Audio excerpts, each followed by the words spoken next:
The name Jerusalem means City of Peace. It may be the least peaceful ground on earth.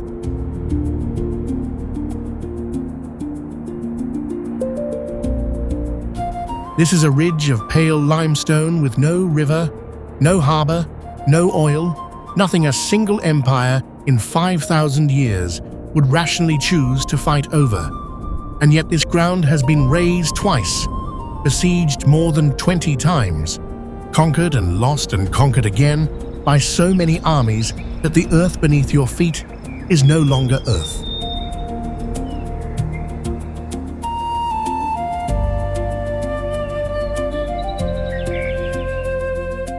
It is rubble, layer pressed on layer, each city built on the wreckage of the one before it. Every step you take in the old city falls on someone else's ruin.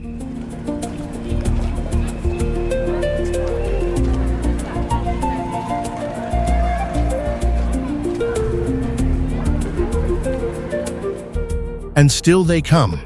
They pray, they fight, they bury their dead, they rebuild.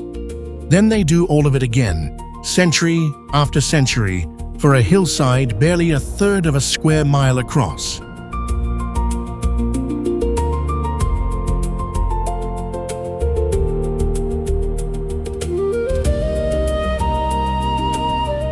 The question is why?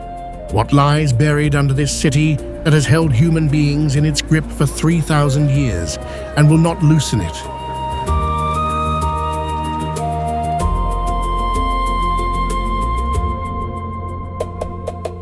By the end of this journey, you will know why a wooden ladder has sat untouched on a ledge for more than 200 years, though no law and no army forbids anyone to move it.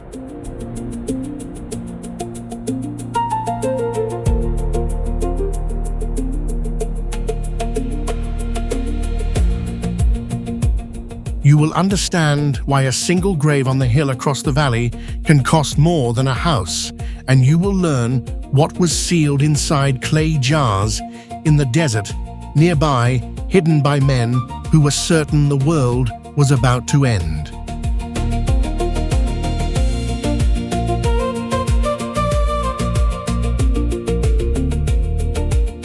If any of that sounds impossible, subscribe and stay with us. It only gets stranger from here.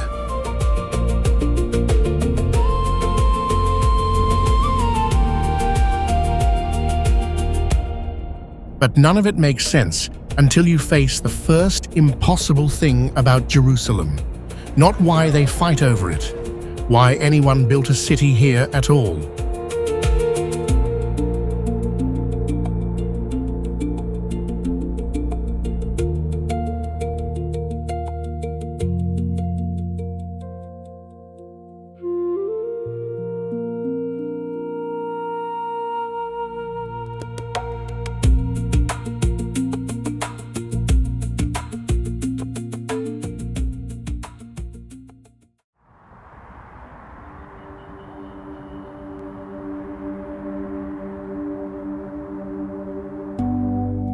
Cities are built for reasons: a river to drink from, a harbor to trade through, a road that armies and merchants are forced to cross.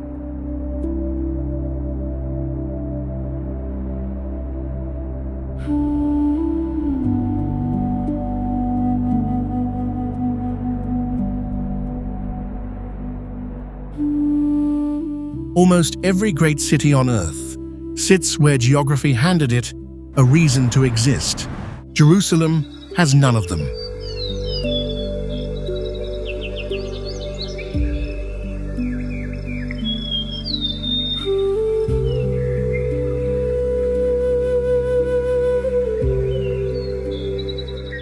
It stands on a dry ridge of pale limestone high in the Judean hills, nearly 2,500 feet above the sea.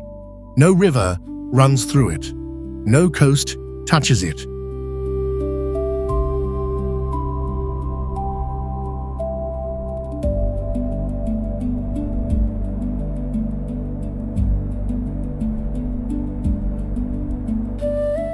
The old trade routes ran along the Mediterranean and through the valleys, not up here on this stony spine where the summers are hot and water has always been scarce. By every rule of how cities rise, this one should have stayed a village. Instead, it became the center of the world.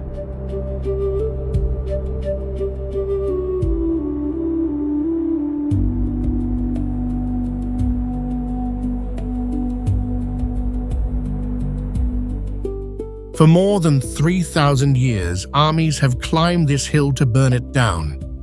It has been besieged 23 times, captured and lost more than 40.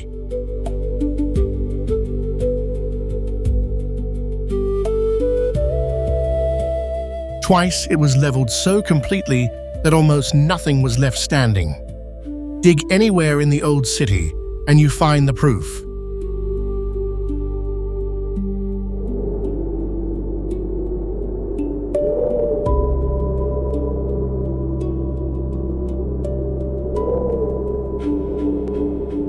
Layer beneath layer of ash and shattered stone, one ruined Jerusalem pressed under the next, a whole history you can read in the dirt.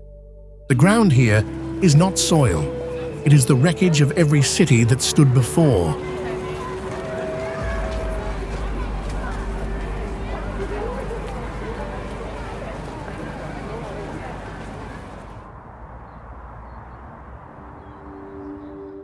So one question runs underneath everything you're about to see. Why?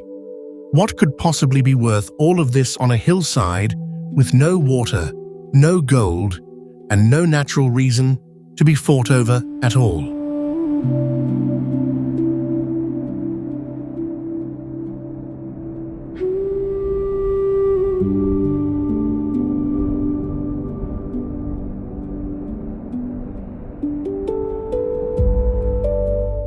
The answer was never in the ground.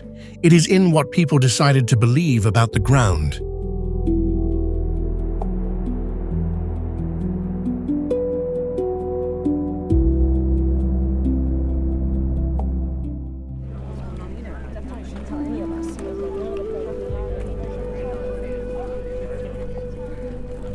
Three religions, billions of believers, all of them tracing the turning points of their faith back to this one small city.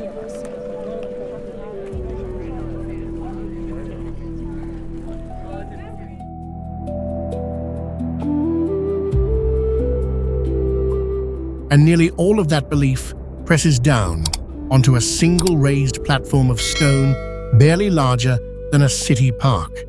That is where the impossibility begins. So that is where we begin too.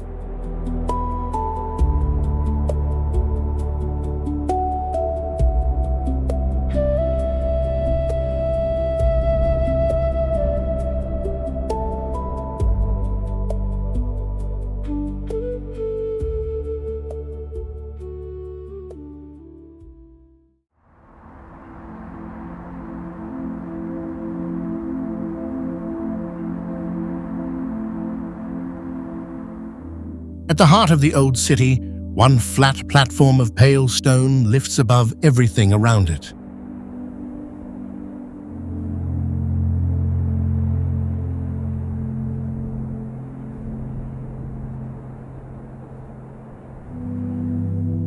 It is not large, about 35 acres smaller than many suburban parks.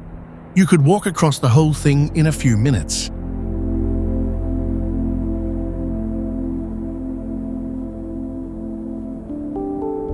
But it rests on retaining walls built from blocks that barely seem possible. The largest single stone in that foundation weighs more than 500 tons. That is heavier than a loaded jumbo jet, cut from one piece of rock and set in place by hand 2,000 years ago.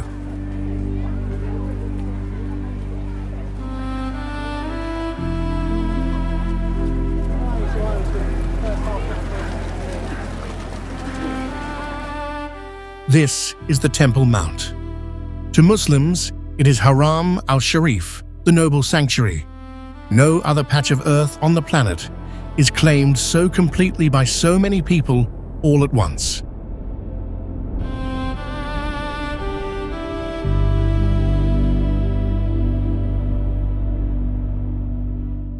Here stood the first temple built by Solomon, destroyed by the Babylonians. Then the second temple, raised on the same spot and torn down by the Romans in the year 70.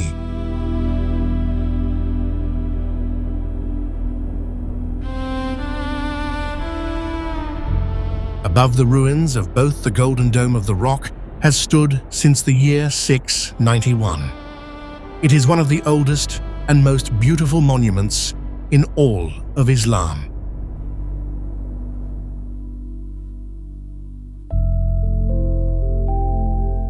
Beneath that dome lies a bare shelf of bedrock. Jews hold it as the holiest place on earth, the site of the temple and its innermost sanctuary.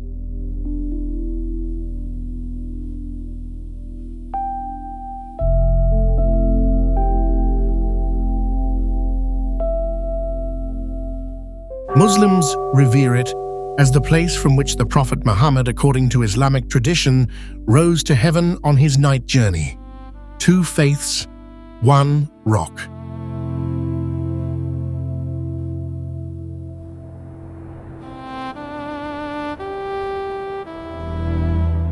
And neither claim leaves any room for the other.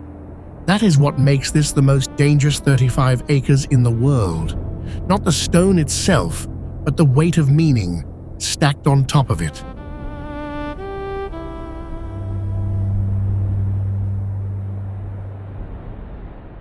The arrangement that keeps it from exploding is almost as strange as the place.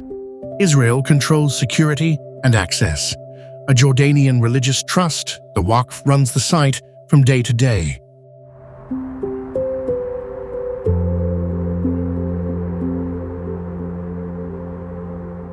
Under a fragile understanding held in place since 1967, non-Muslims may walk here but for generations were not permitted to pray. That line has been shifting quietly in recent years, and every small change sends a tremor across the whole region.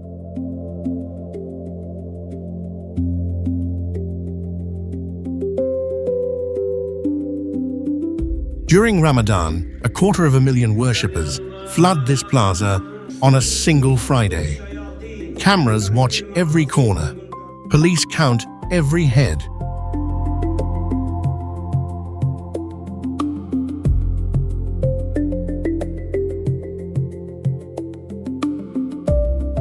On a space smaller than a park, the peace holds only by agreement.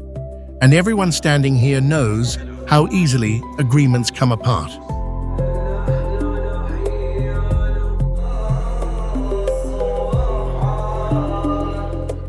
The temple that started all of this is long gone. Rome saw to that.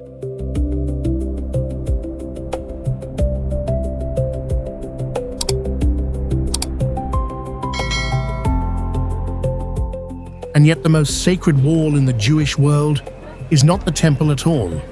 It is one lonely stretch of stone that was never meant to be holy in the first place.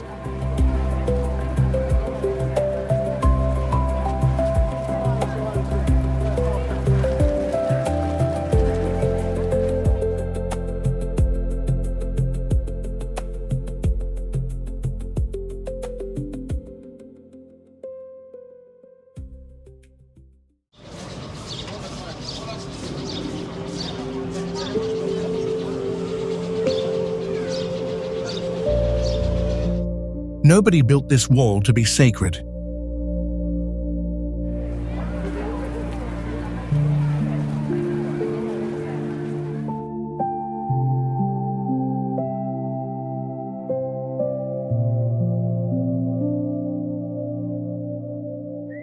When Herod expanded the Temple Mount, this was simply the western side of the platform, a retaining wall.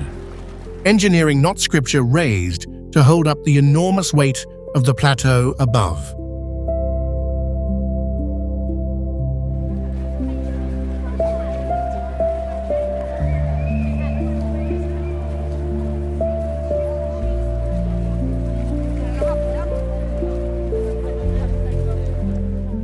Then Rome tore down the temple, and everything changed.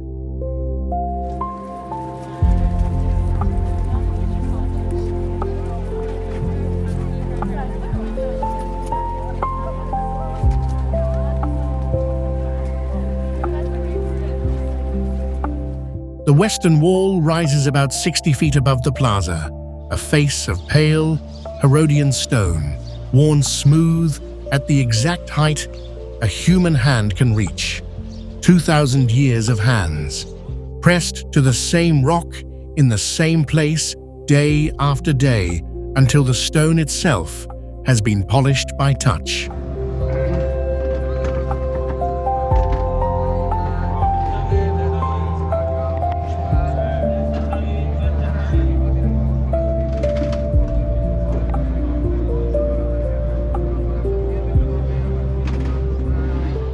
For the people who gather here, this is not a ruin. It is the closest surviving point to where the temple once stood, the last standing piece of the most sacred building in all of Jewish history.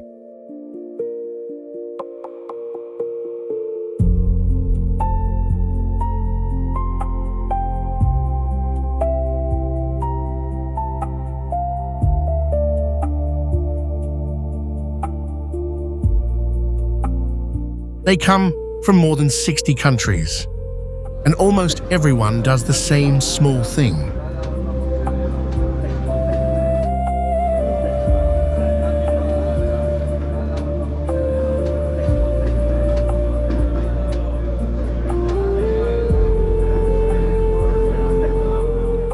They write a prayer on a scrap of paper, fold it tight, and press it into a crack between the stones as if the distance to heaven were no thicker than a folded note.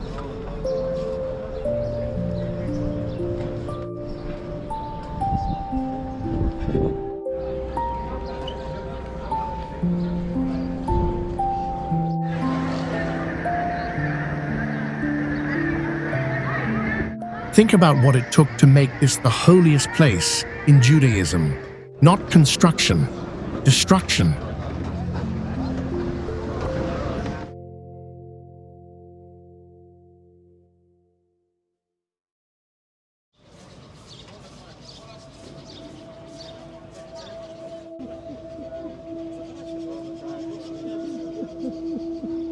When Rome erased the temple in the year 70, the single wall left behind became the focus for everything that was lost. And loss in this city concentrates meaning in a way that survival never quite manages.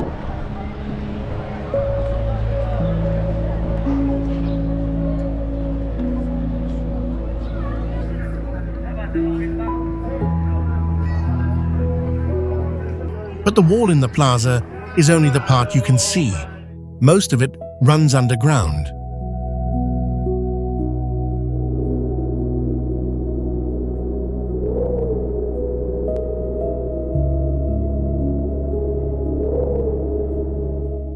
Follow the base of the wall below the surface, and it keeps going hidden for nearly a third of a mile beneath the houses of the Muslim quarter. Down there, Herod's original stones stand exactly as his workers left them, untouched by daylight for 20 centuries.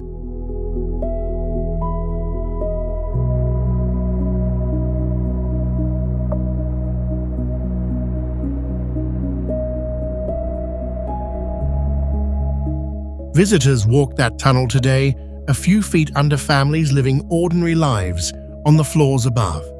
And that is where the wonder turns complicated.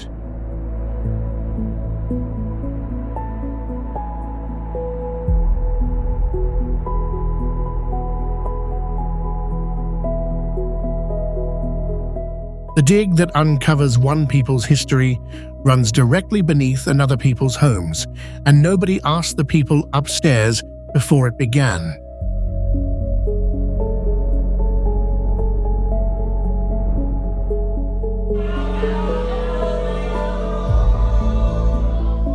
The wall that refused to disappear did more than survive. It went underground, and it carried the argument down with it.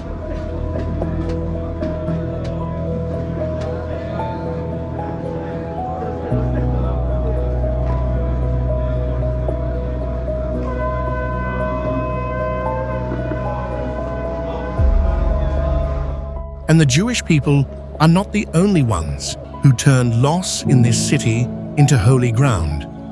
A short walk to the west, Christianity guards a wound of its own inside a single church that 6 rival churches have never stopped fighting over.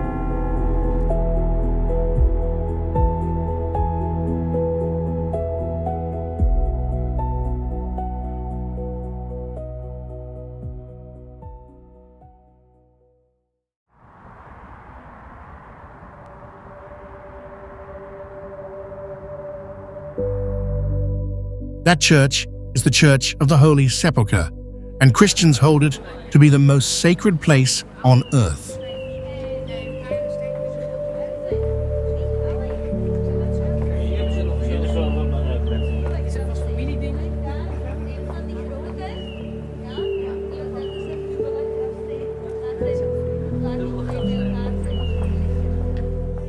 This is where, according to Christian belief, Jesus was crucified, laid in a tomb, and rose again.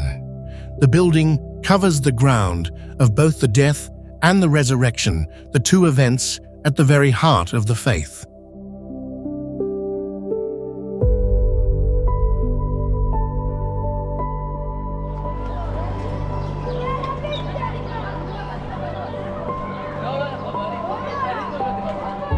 And yet from the street, you can barely find it. The city has grown so tightly around the church that its great dome nearly disappears behind the rooftops, swallowed by the maze of the old city.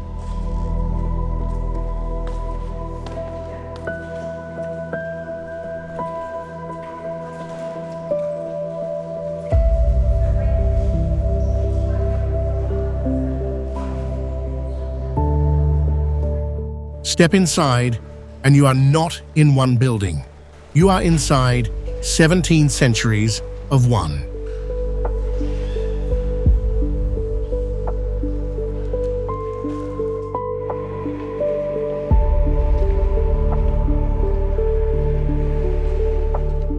Byzantine foundations sit under Crusader arches, and Ottoman repairs sit over both. The whole place has been destroyed, rebuilt, and enlarged so many times that no single design holds it together.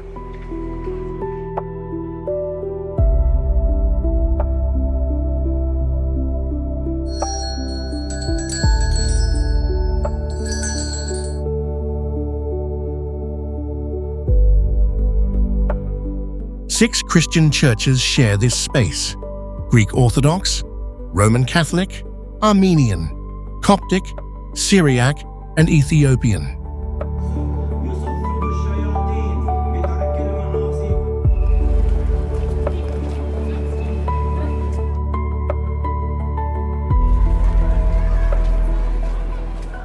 Each controls its own chapels, its own altars, even its own hours of the day. And the borders between them are not drawn on any map.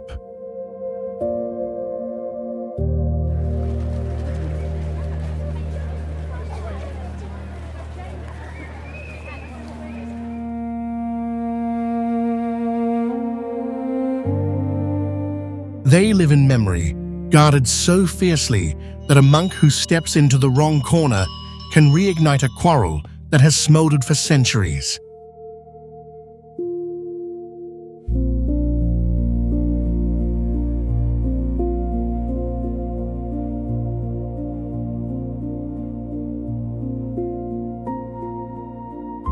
To hold the peace, an Ottoman ruler froze the whole arrangement in place in 1853. From that day on, nothing in the church could be moved, repaired, or changed unless all the 6 denominations agreed.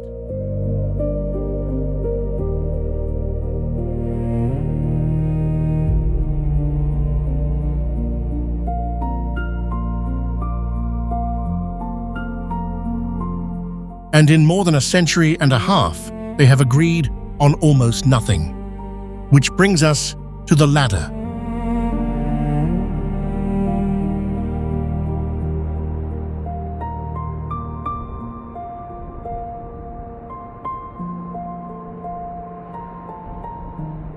High on a ledge above the main entrance sits a plain wooden ladder. It has rested there for more than 200 years.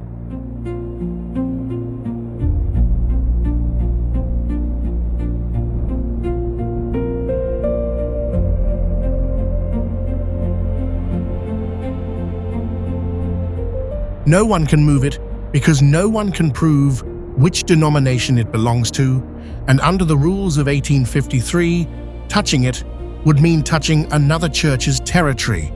So it stays, an ordinary ladder frozen in place by pure deadlock.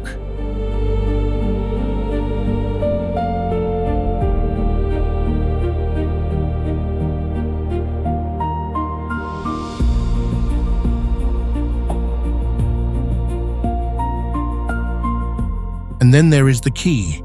For more than 800 years, the key to the front door of Christianity's holiest church has not belonged to a single Christian.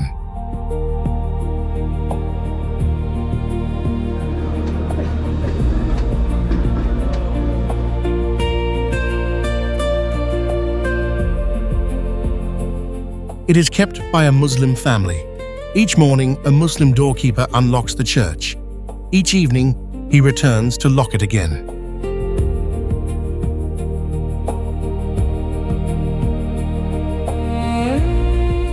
Why hand it to an outsider? Because centuries ago, the Christian denominations trusted one another so little that giving the key to any of them was impossible.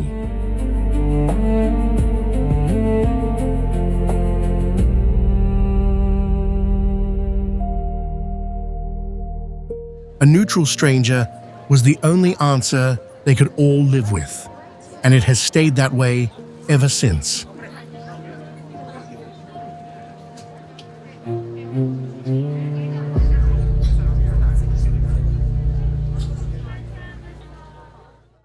This is the quiet lesson of the Holy Sepulchre. The sacred does not make people simpler or gentler.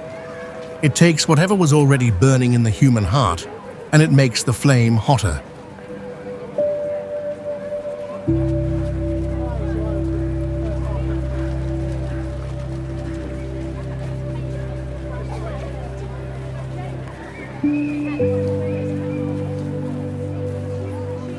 And if one building can hold that much division for that many centuries, look across the valley to the east. There, on a bare hillside facing the old city, an entire people has spent 3,000 years getting ready for the end of the world.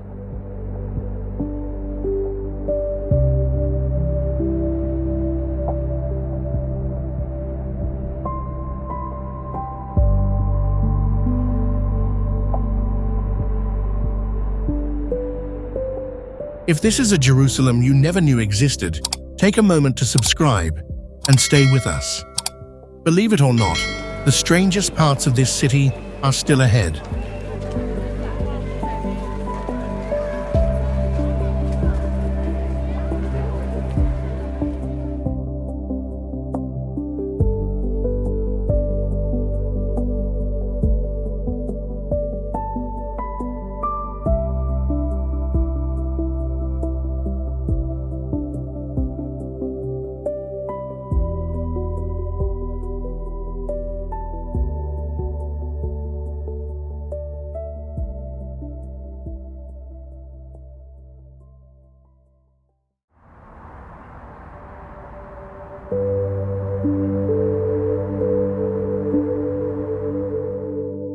That hillside does not look like a cemetery. Not at first.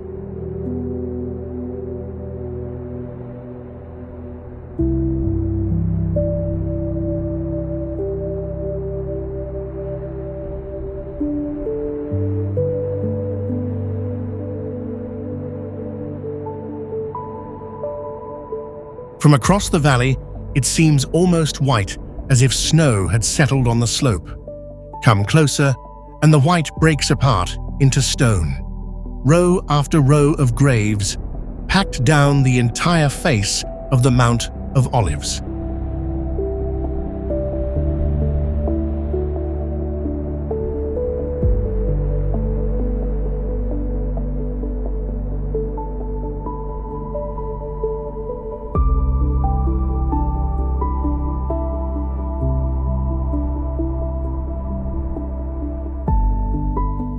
Around 150,000 people are buried here. It is the oldest Jewish cemetery still in use anywhere on Earth, and burials have continued on this slope for 3,000 years.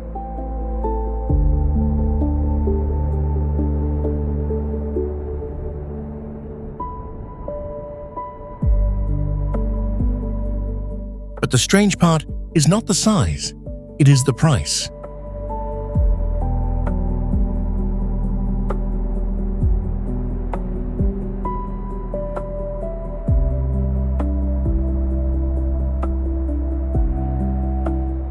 A single plot on this hillside can cost $30,000 and sometimes far more.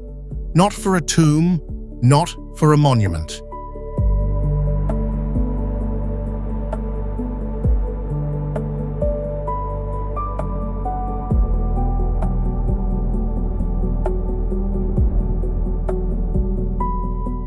For a narrow strip of rocky ground, barely wide enough to lie down in. Foot for foot, this dusty slope is some of the most expensive land on the planet.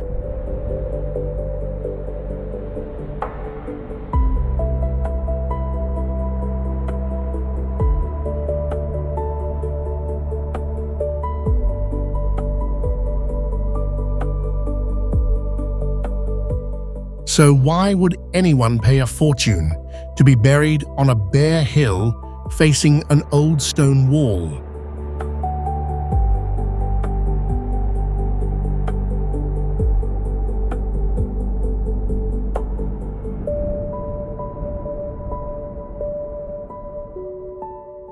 The answer is set into that wall.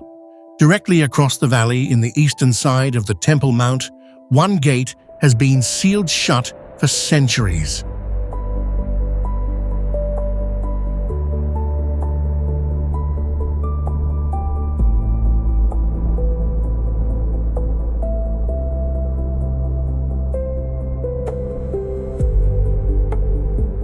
It is called the Golden Gate.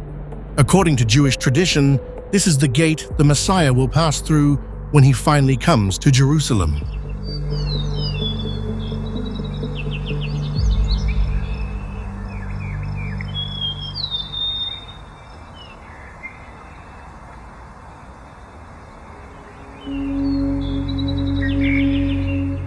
On that day, the belief goes, the dead will rise, and it will start here, on this slope first. The bodies are laid, facing the gate, ready to stand, and walk straight toward it.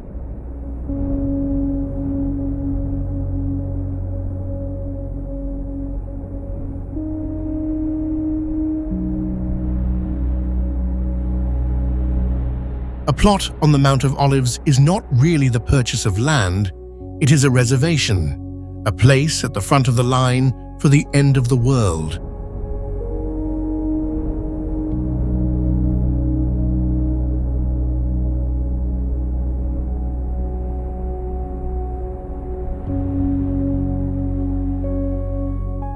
At the foot of the hill sits a quiet grove, the Garden of Gethsemane, where the Gospels say Jesus prayed on the night before he died. A few of these olive trees are among the oldest living olive trees on Earth, their trunks gnarled and split with age, still rooted in the same ground the story describes.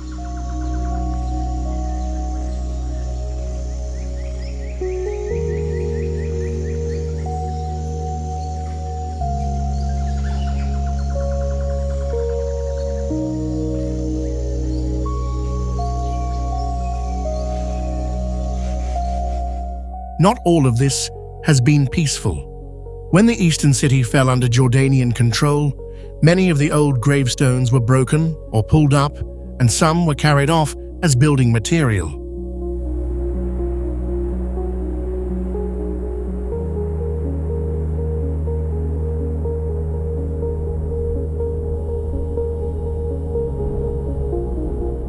The scars of those years are still there, scattered through the rows, and still, the graves keep coming.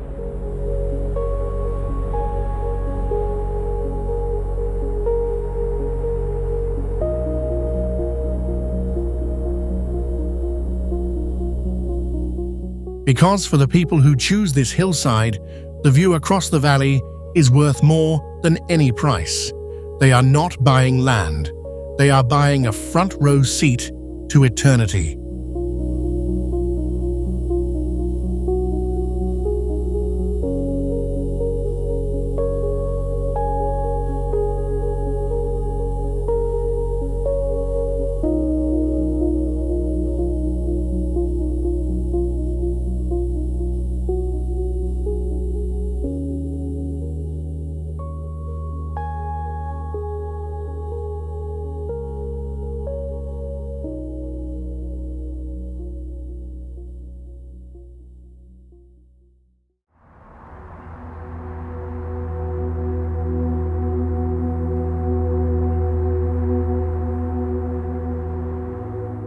On the hillside across the valley, the dead lie waiting for the Messiah. A short walk away, the living are waiting too.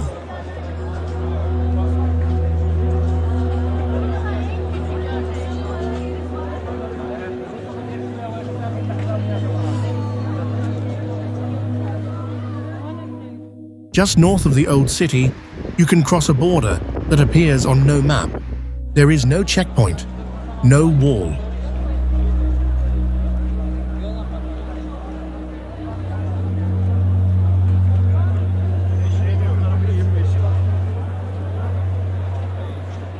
Nothing tells you that you have left one century and stepped into another.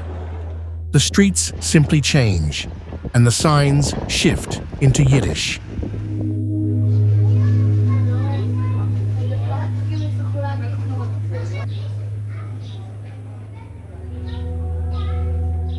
Black coats and wide fur-trimmed hats fill the lanes, even in the heat of summer. Long skirts and covered hair. The whole rhythm of the place belongs to a world the rest of the city left behind more than 100 years ago.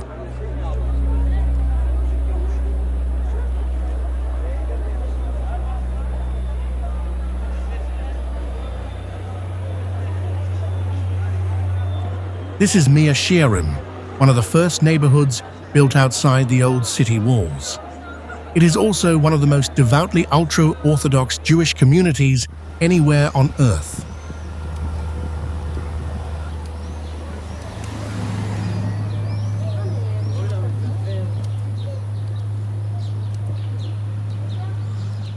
It was founded in 1874, before the modern state of Israel existed, before the political movement that created it, before nearly every arrangement that runs this land today.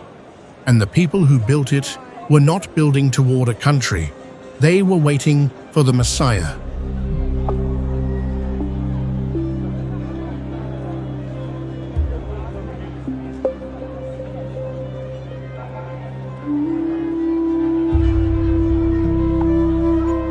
That single belief shapes everything around you. Daily life follows religious law, older than the nations surrounding it. The day begins with prayer before dawn, and the schools keep their own curriculum.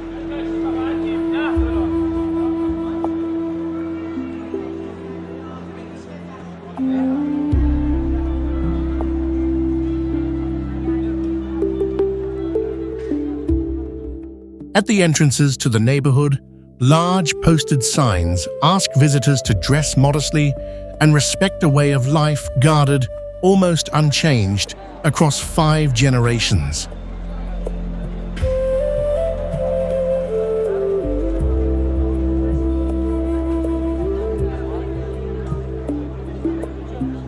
And for some here, the modern state is not the fulfillment of Jewish history at all. In their view, only the Messiah can truly restore the Jewish nation, and no government built by human hands can take that place.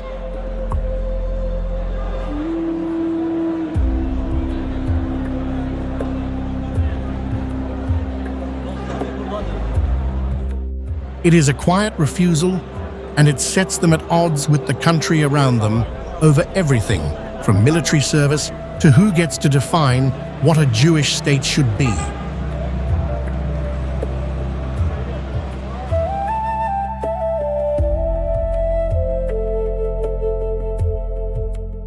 Step back onto the main road, and the modern city snaps into place. Traffic, phones, storefronts in Hebrew and English.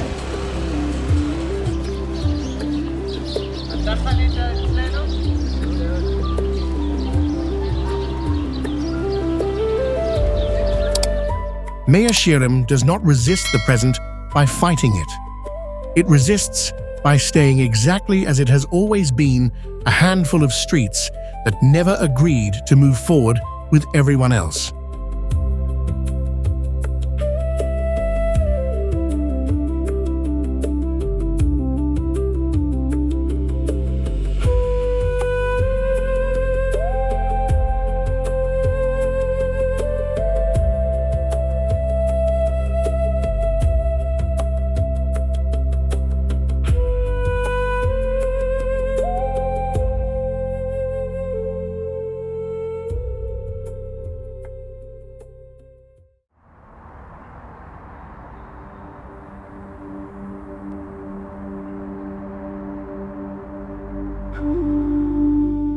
Jerusalem is full of places that refuse to change.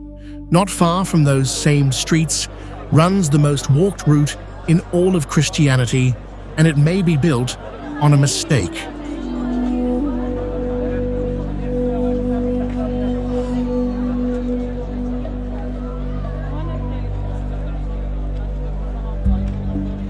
For 800 years, pilgrims have come here to retrace the last steps of Jesus. From the moment he was condemned to the place where he died, they may have been walking the wrong street the whole time.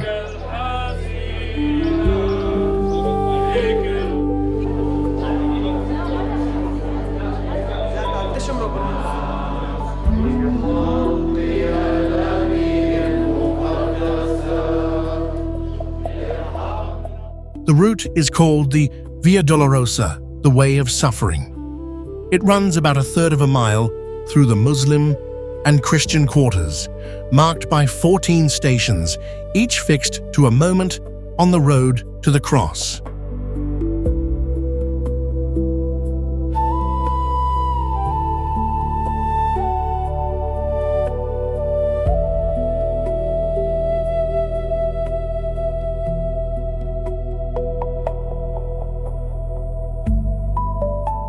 Every Friday, Franciscan friars lead a procession down its length. Pilgrims from Brazil, South Korea, and Poland follow close behind, praying at each stop, while motorbikes and shopkeepers push past on both sides.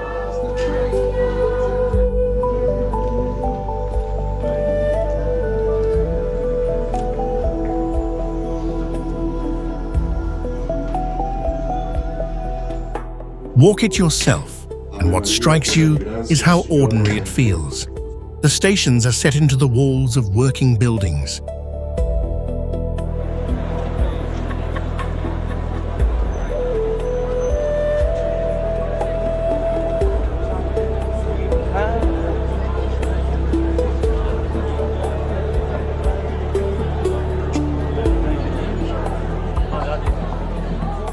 A school here, a spice shop there, apartments with laundry strung above the very spot where tradition says Jesus stumbled and fell. The holiest walk in Christianity runs right through the middle of daily life with nothing to separate them.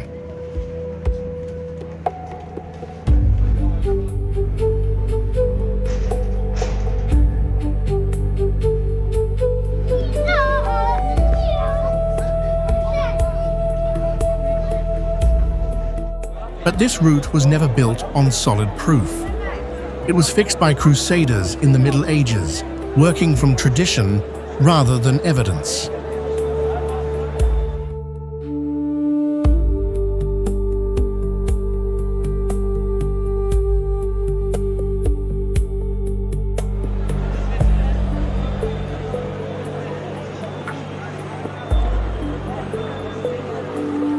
They set the starting point at a fortress on the northern edge of the Temple Mount, where they believed Jesus was condemned. Many scholars today think the trial happened somewhere else entirely.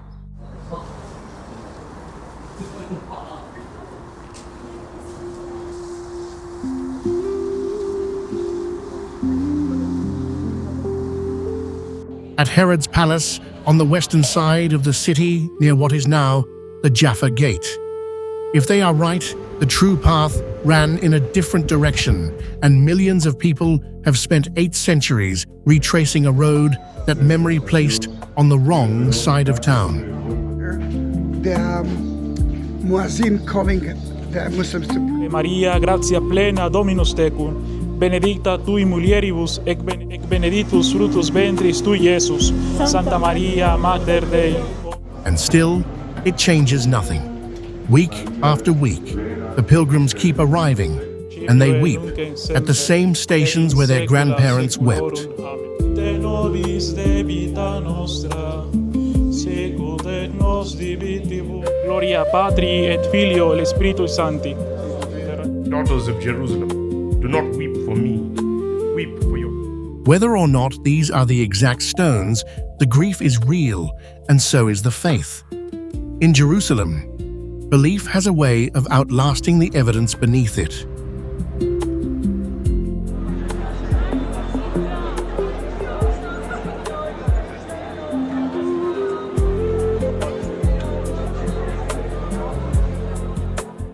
That refusal to let go of a place runs through the whole city, and a short walk away, it produces something stranger still.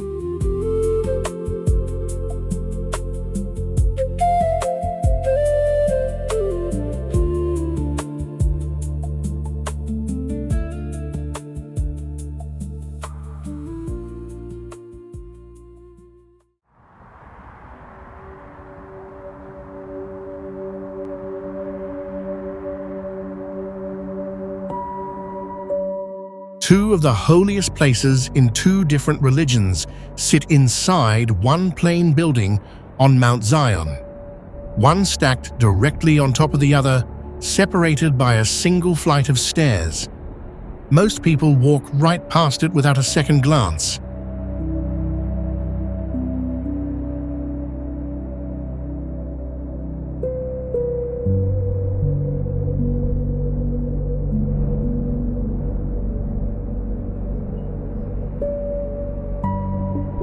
On the ground floor is a dim stone room. At its center, draped in deep blue velvet and crowned with silver, stands a tomb honored as the resting place of King David.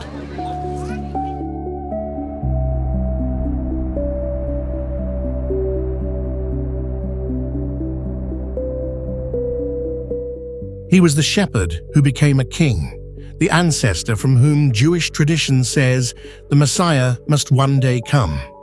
Men and women pray here in low voices, divided by a partition in a hush that has filled this room for centuries.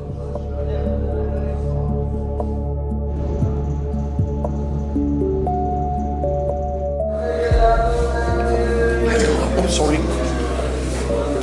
Climb the single staircase built into the same walls, and you step into somewhere completely different.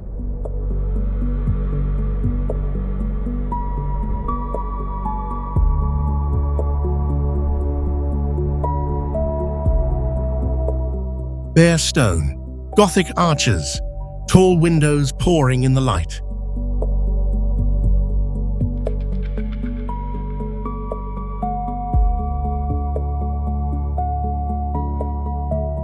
Since the 4th century, Christians have honored this upper room as the cenacle, the site of the Last Supper, where Jesus is said to have shared his final meal with his followers.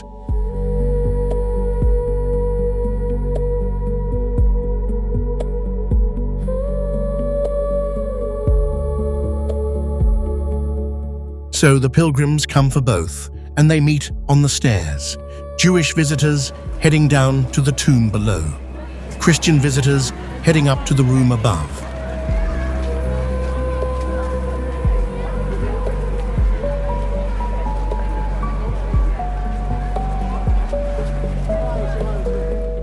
Two streams crossing on one staircase in silence, each moving toward its own idea of what this place is. Nobody planned it this way.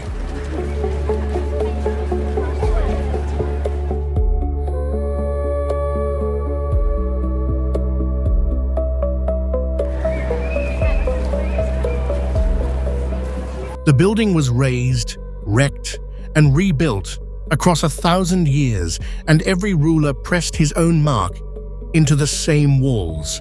The proof is right over your head.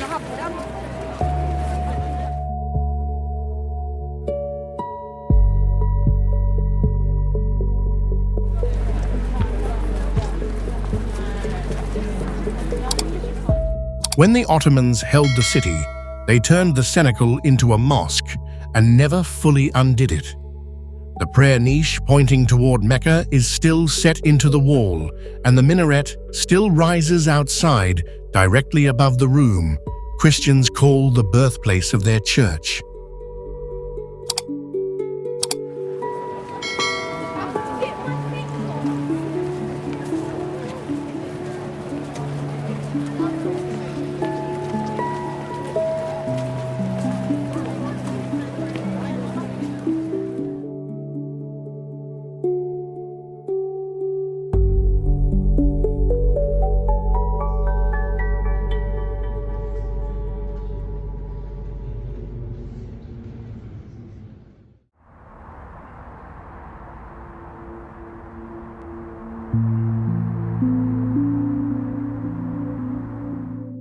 In the cliffs above the Dead Sea, east of Jerusalem, there is a line of caves in the pale rock.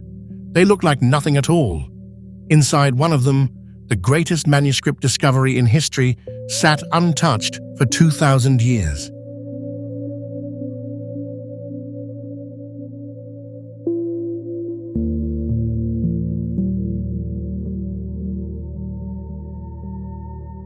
It was found in 1947 by a young Bedouin shepherd searching for a lost goat. The story goes that he threw a stone into a cave and heard pottery break somewhere in the dark.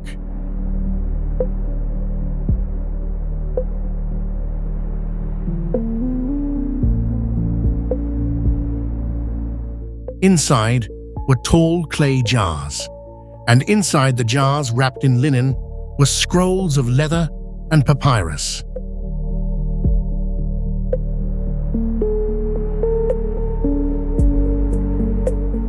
Over the next 10 years, searchers combed these cliffs and recovered the remains of roughly 900 manuscripts. Among them were the oldest copies of the Hebrew Bible ever found, older by 1,000 years than anything known before.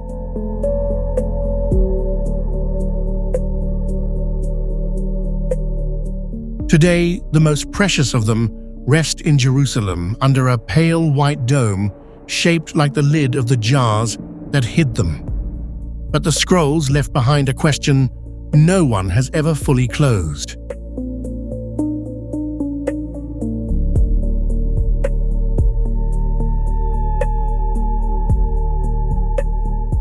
Who wrote them, and why were they hidden?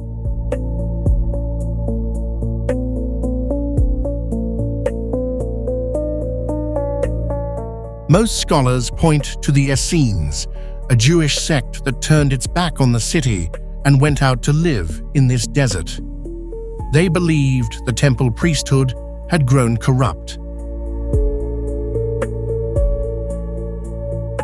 They kept themselves pure, shared everything they owned, and waited for a final war between the forces of light and the forces of darkness. A war they were certain was almost upon them.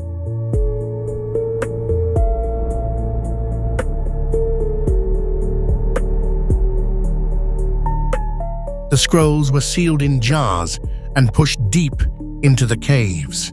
Was that only to hide them from the Roman armies burning their way through Judea?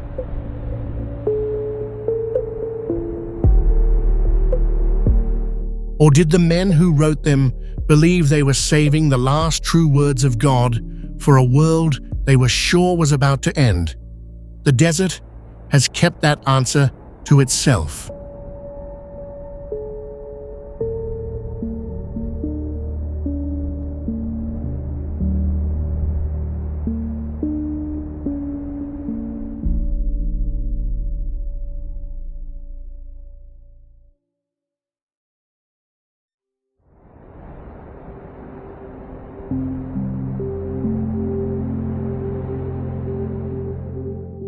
Wade into the water and the daylight disappears behind you.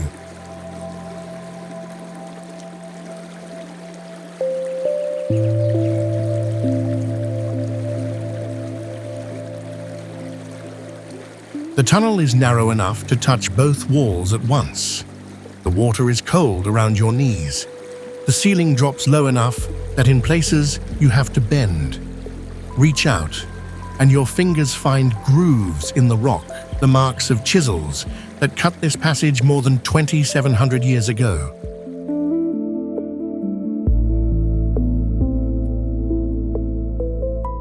The water still running past your legs has been flowing through here the whole time.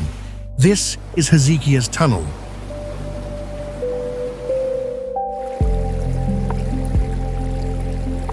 It was carved by two teams of workers who started at opposite ends, dug toward each other through solid rock, and somehow met in the dark. Here is how that happened.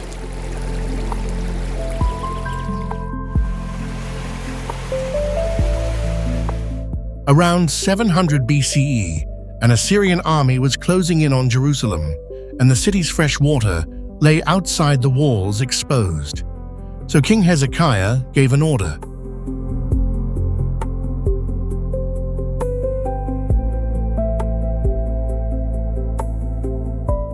Cut a tunnel through solid rock deep underground and bring the water safely inside before the army arrived. To move faster, the workers split into two teams and began at opposite ends.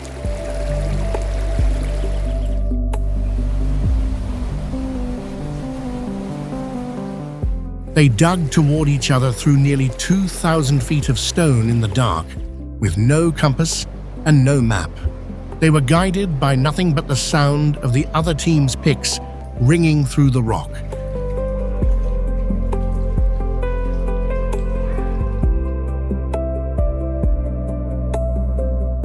And they met.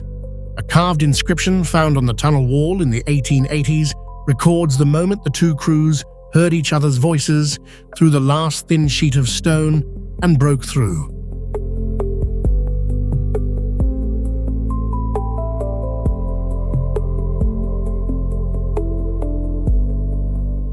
Working blind from opposite directions, they came together off by only a few feet. The tunnel runs beneath a neighborhood called Silwan, just south of the old city walls, and above ground, the ancient wonder collides with a modern dispute.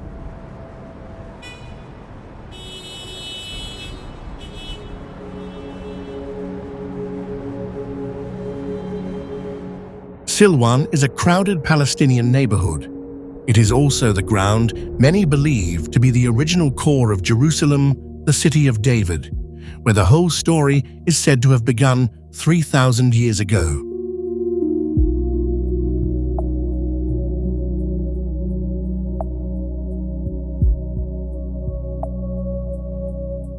As the archaeological dig has spread beneath the streets, some homes above have cracked and shifted, and Palestinian families have been served eviction and demolition orders.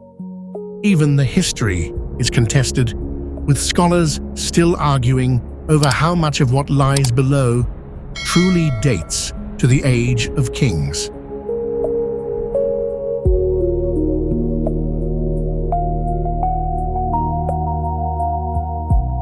Down in the tunnel, none of that reaches you.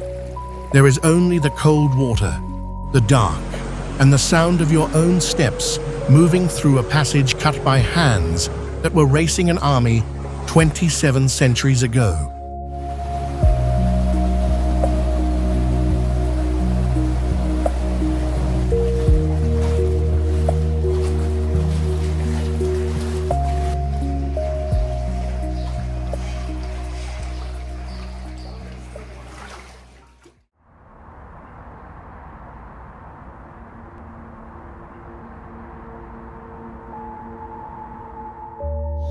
Come back up into the daylight and let the city get loud again.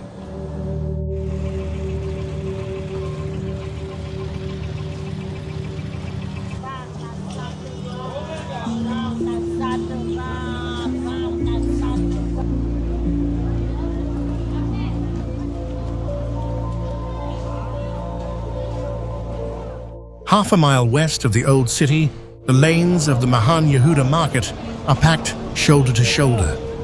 Pyramids of oranges and pomegranates, barrels of olives and dates.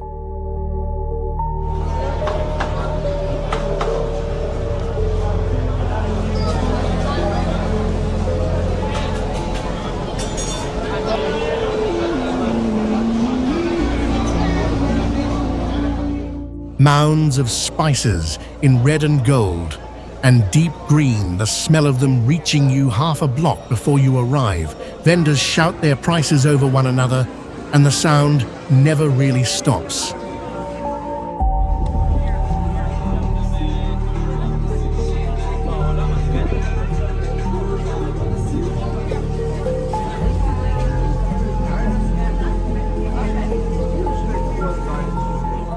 There is nothing holy here, no shrine, no sacred stone.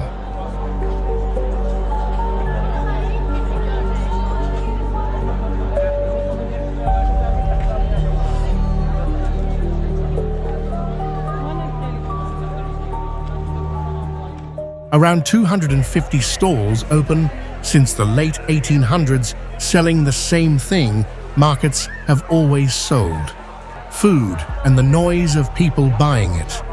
And that is exactly what makes it the most remarkable place in Jerusalem.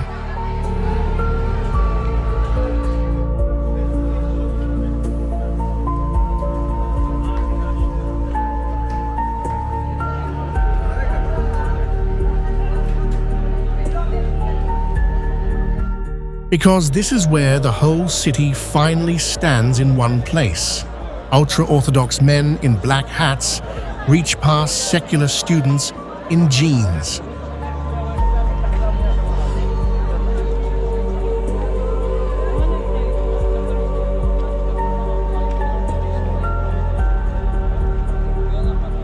Arab traders, Russian retirees, families whose grandparents came from Ethiopia, all pressing toward the same stalls, calling out in Hebrew, Arabic, Russian, and more often in a single breath. A city that fights over every wall and every gate somehow shops together without a second thought.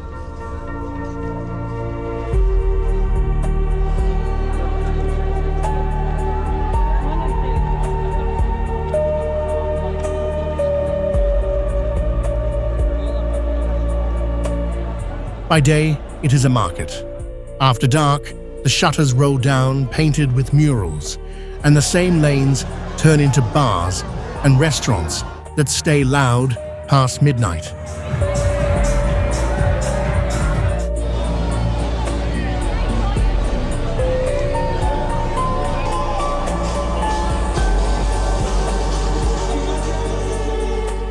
Nobody had to negotiate this. No treaty holds it together. It runs on something far simpler than faith.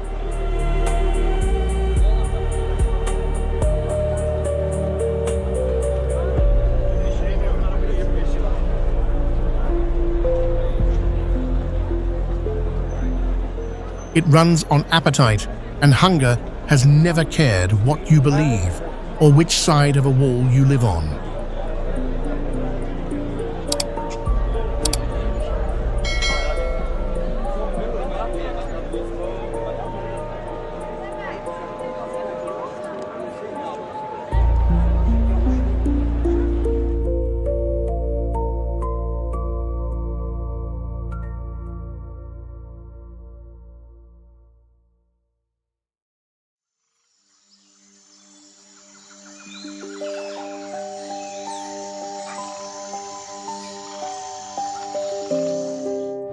Now leave the noise behind.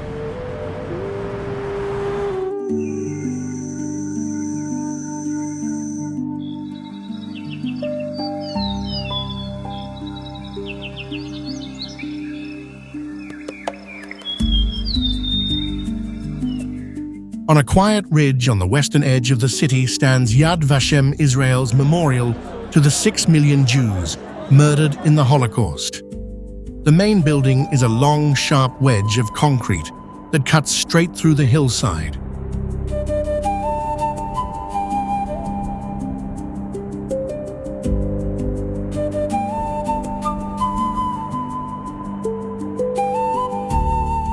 It enters the rock on one side and breaks out the other, opening onto a wide view of the pale Judean hills. That view is the whole idea.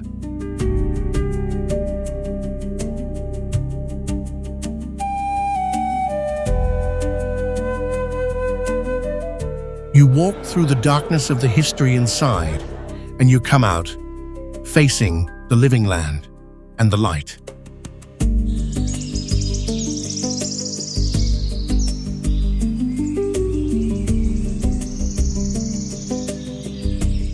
Across the grounds, trees line a path called the Avenue of the Righteous.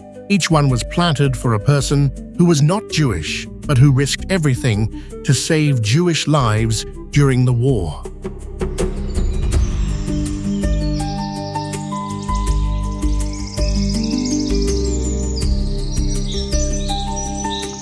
Some of those names are famous. Most are not. The trees have grown tall now, a quiet forest of ordinary courage.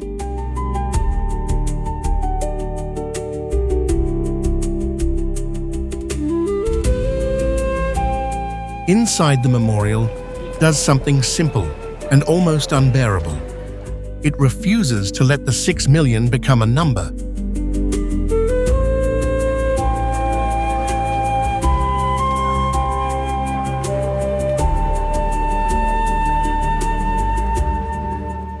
One hall gathers the photographs of the victims' ordinary faces gazing down from the walls. Another remembers the 1.5 million children, their names read aloud in the dark one after another in a recording that takes months to finish and then begins again.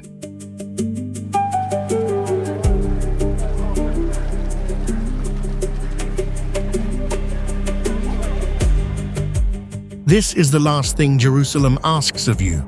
Not to believe anything, only to remember.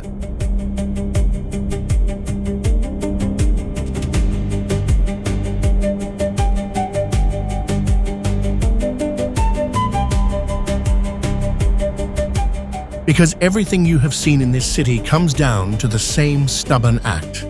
The walls, the tombs, the tunnels, the sealed gates.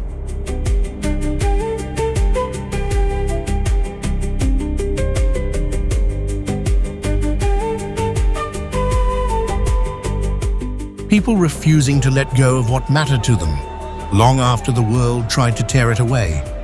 And that refusal does not end at the edge of the old city.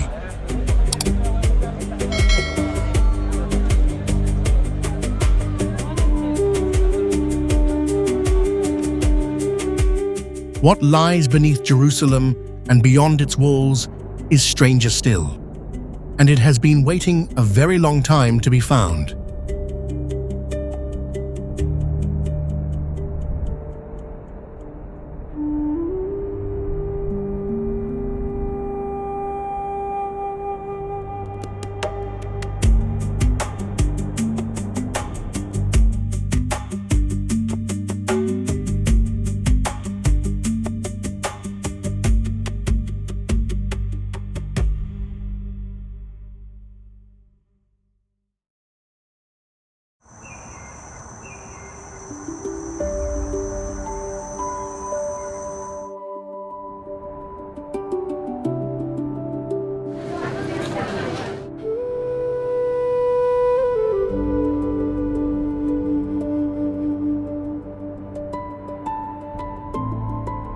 The answer begins with the wall itself.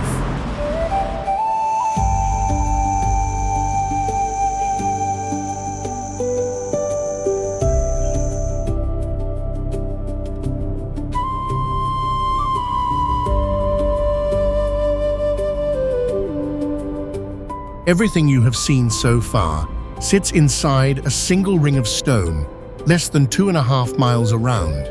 From the outside, it looks like one solid barrier, ancient and unbroken.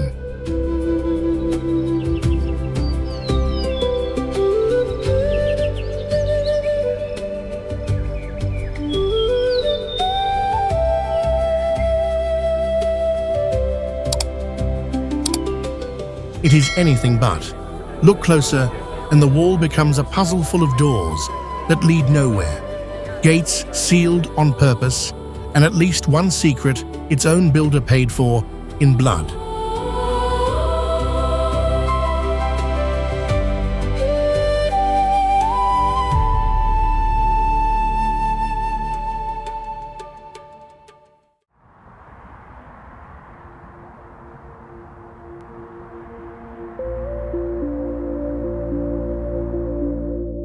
The men who built these walls were executed for it.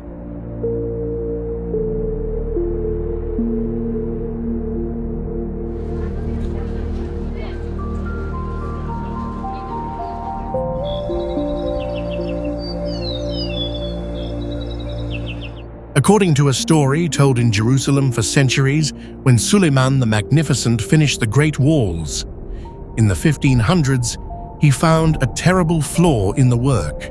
His architects had left Mount Zion and the ancient heart of the city outside the walls unprotected.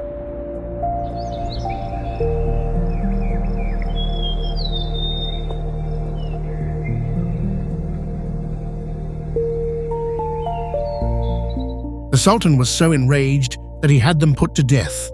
Their graves are still pointed out today, just inside the Jaffa Gate. The men who walled Jerusalem buried in the shadow of the one mistake they could never undo.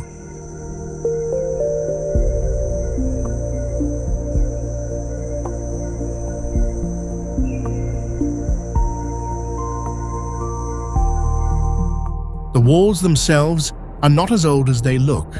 They run for about 2.5 miles and rise as high as 40 feet, tracing nearly the same line armies have fought over for thousands of years.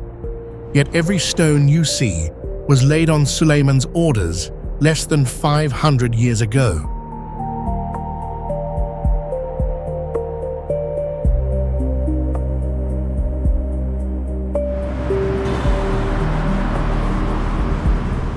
Walk their length, and you pass through gate after gate, each a door into a different century.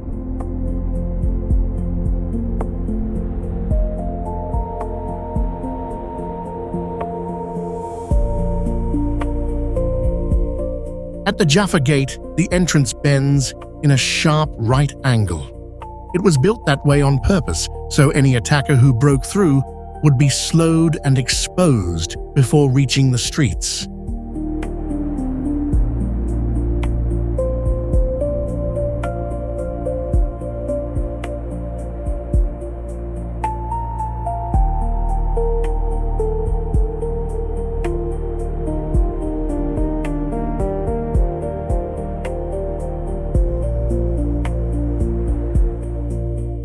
At the Damascus Gate, the grandest of them all, you can climb down beneath the Ottoman arch.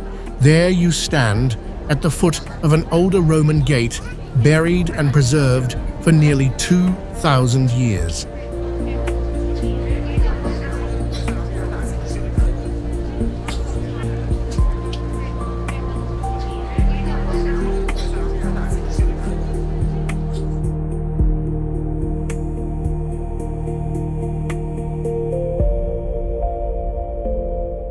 Over on the eastern wall, 4 stone cats are carved above the lion's gate. They are usually called lions, though some believe they are leopards, the emblem of a medieval sultan. Local legend gives them a stranger origin, a dream, in which Suleiman was warned that lions would tear him apart unless he walled the city.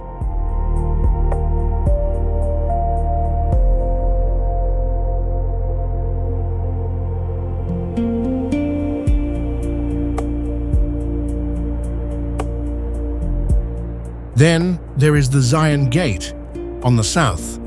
Look closely at its pale limestone, and it is pocked with hundreds of holes, the scars of machine gun and shell fire from the battles of 1948. The wall still wears that fight on its face.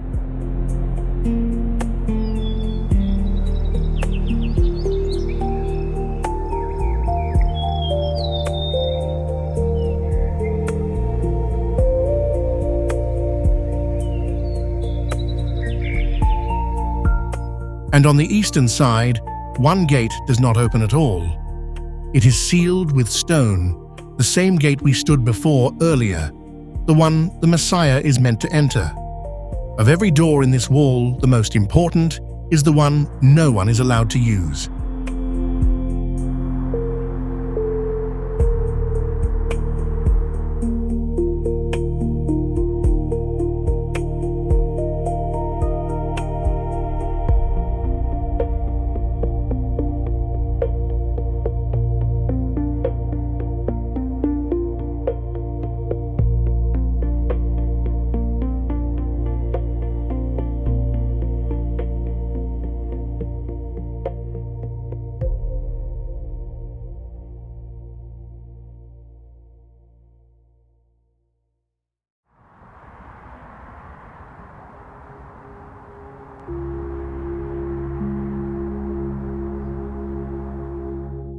Rising beside the Jaffa Gate stands the most photographed landmark in the Old City, a stone citadel crowned by a tall and elegant tower.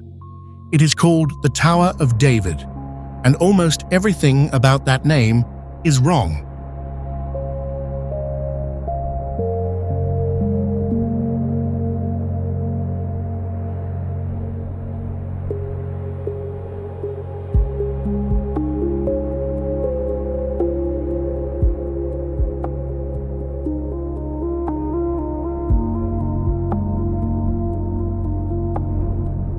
King David had nothing to do with it.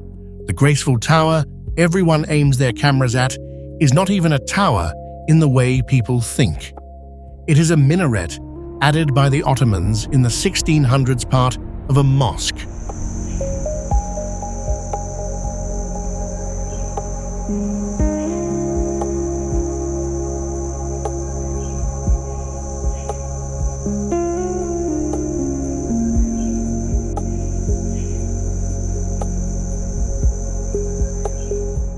The name is a simple case of mistaken identity that stuck century after century until the era became official. What is the place really?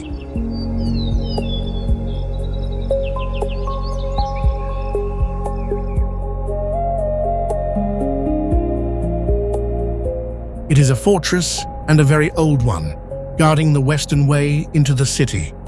Dig down through it, and you travel backward in time. Ottoman walls rest on Islamic foundations, on Byzantine stone, on the base of a massive tower Herod built 2,000 years ago, beside his own royal palace.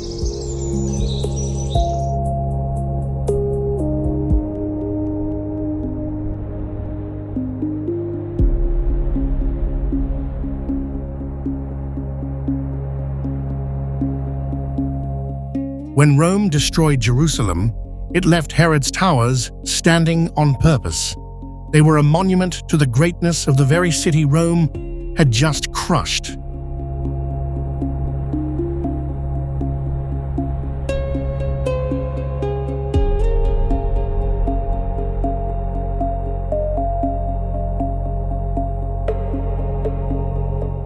Every conqueror since has wanted this high ground. It has served as a citadel, a garrison, a border post.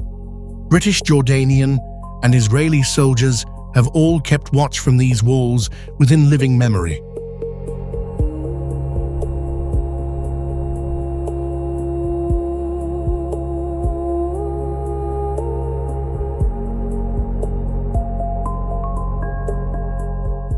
Today, the citadel holds a museum of the city's history, which fits because the building is the history. After dark, its ancient stones become a giant screen washed in projected light that tells Jerusalem's story across the very walls that lived it.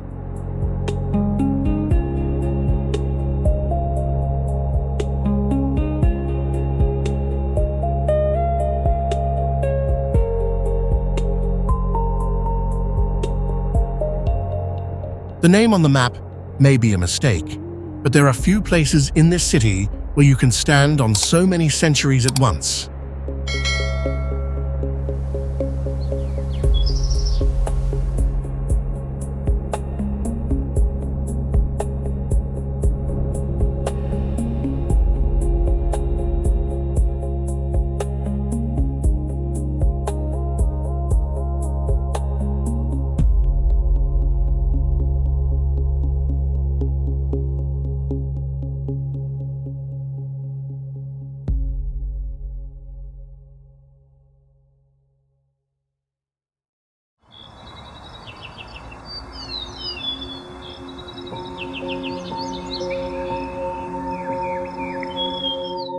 At the foot of the Temple Mount lies a pile of enormous stones, and no one has moved them in 2,000 years.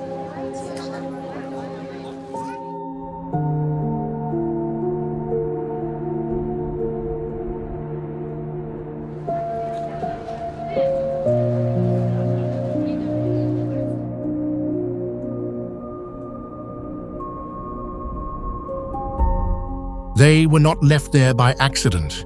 When Roman soldiers stormed Jerusalem in the year 70, they tore the top off the Temple Mount and hurled the great stones down onto the street below. They landed here, cracking the pavement, and here they have stayed ever since.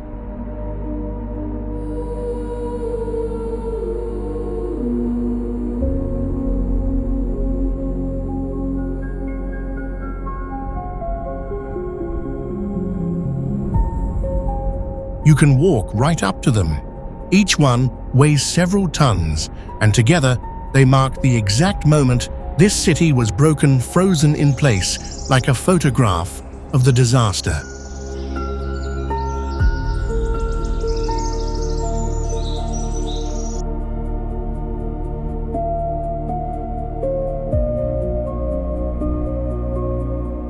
This is the Jerusalem Archaeological Park, perhaps the closest thing the city has to a time machine. Here the history is not behind glass, it is under your feet.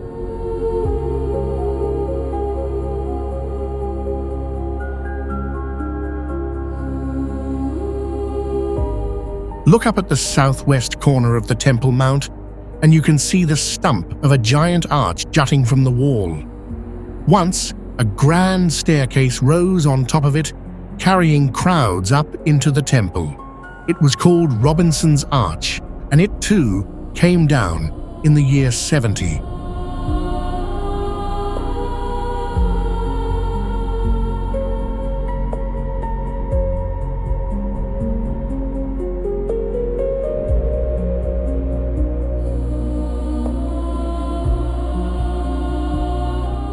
Then there are the steps.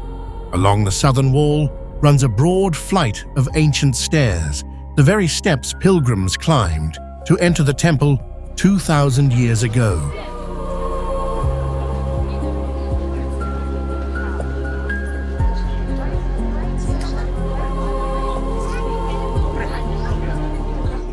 Look closely, and they are strangely uneven. Some treads wide, some narrow in a rhythm that makes it impossible to hurry. That was the point.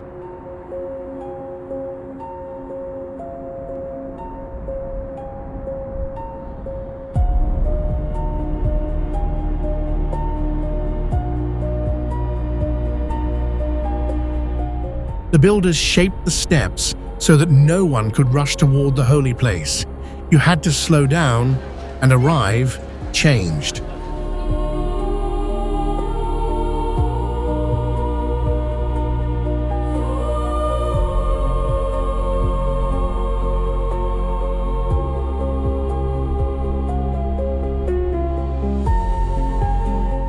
Millions once climbed these stones on their way to the temple.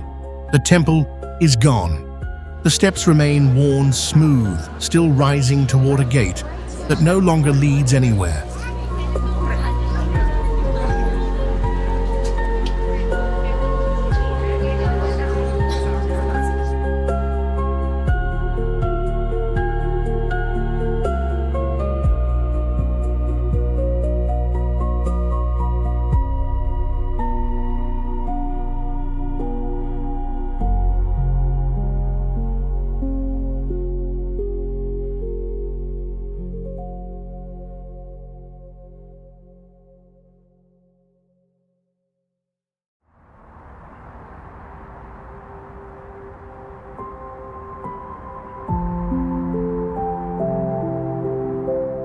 Beneath the shops and apartments of the modern Jewish quarter, an entire neighborhood from 2,000 years ago lies frozen in the ground.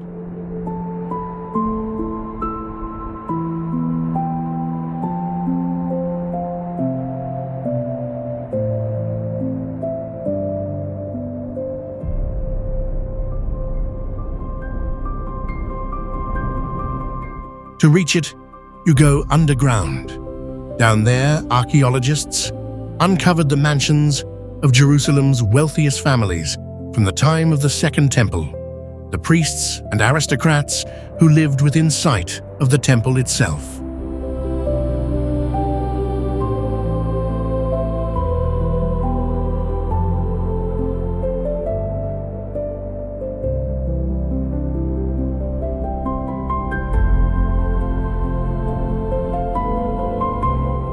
These were not simple homes. The floors are laid with fine mosaics, the walls painted with frescoes, and nearly every house has its own ritual bath, cut into the rock for purity. 2,000 years ago, this was the most exclusive address in the city.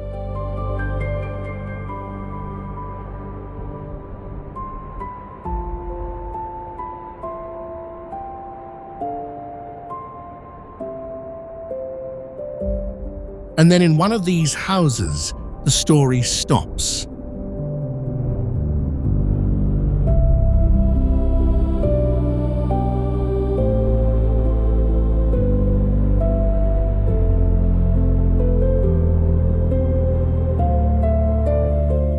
It is called the Burnt House, destroyed in the same fire that took the temple in the year 70. The scorch marks are still on the walls. Among the ashes, archaeologists found an iron spear leaning in a corner and the bones of a human arm reaching across a kitchen floor from someone who never made it out.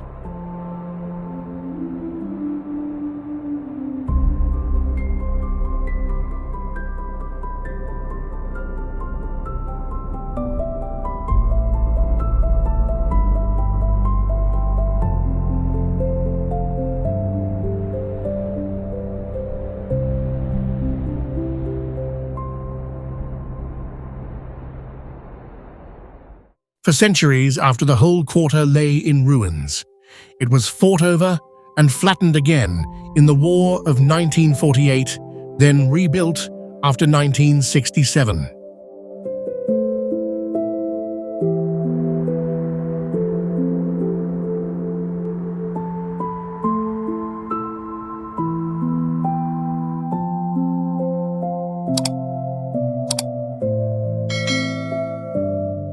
The Jewish quarter you walk through today is almost entirely new modern stone, laid over ancient wreckage. Dig beneath its tidy lanes, and you find a Roman shopping street, its columns still standing buried and forgotten under the city that grew on top of it.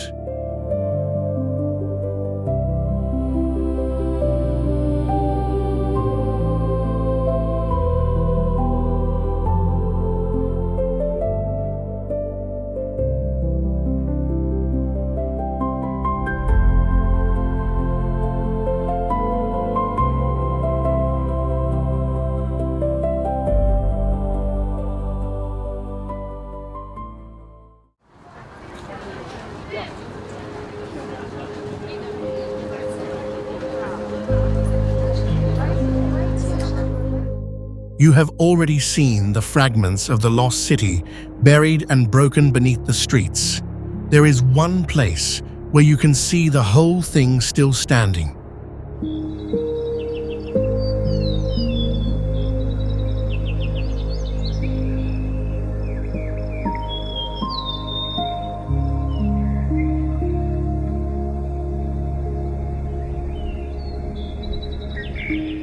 One spot in Jerusalem where the Second Temple has never fallen. Not the ruins, not a lonely wall, but the entire city, gold and white on its platform, exactly as it looked 2,000 years ago.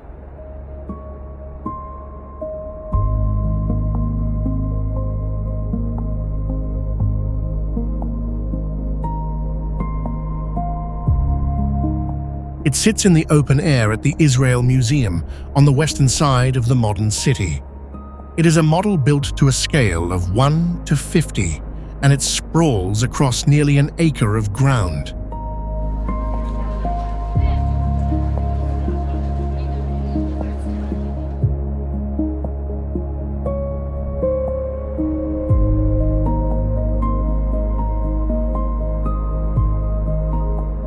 This is Jerusalem, frozen in the year 66, at the height of its glory, just before everything came apart. 4 years later, Rome would burn all of it to the ground.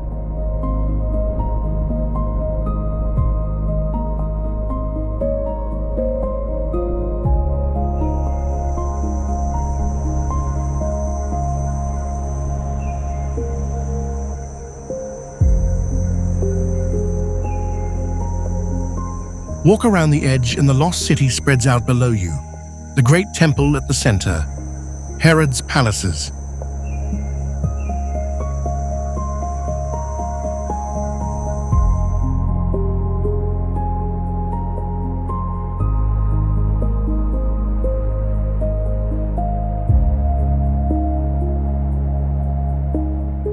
The walls, the towers, the markets, the streets packed tight with houses. At this scale, a person would stand barely more than an inch tall.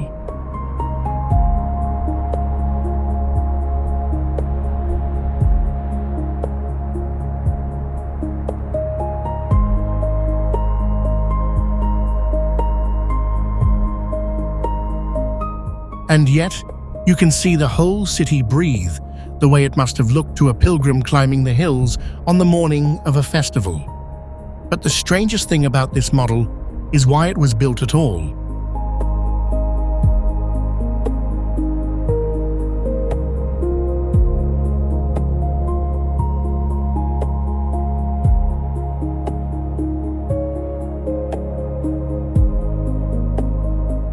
It was made in the 1960s when the old city was cut off under Jordanian control and closed to most Israelis. The real Jerusalem, only a few miles away, was out of reach.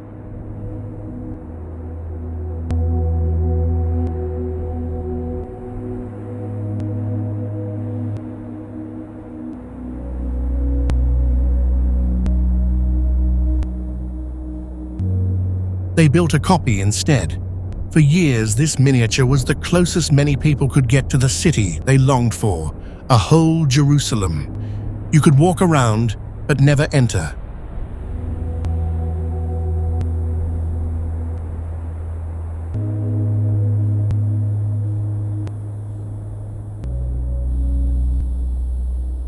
The man who paid for it did so in memory of his son, a soldier killed in the War of 1948.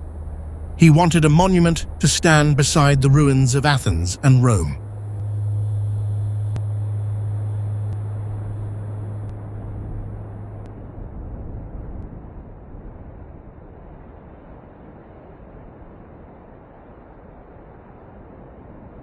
What he left behind is something rarer.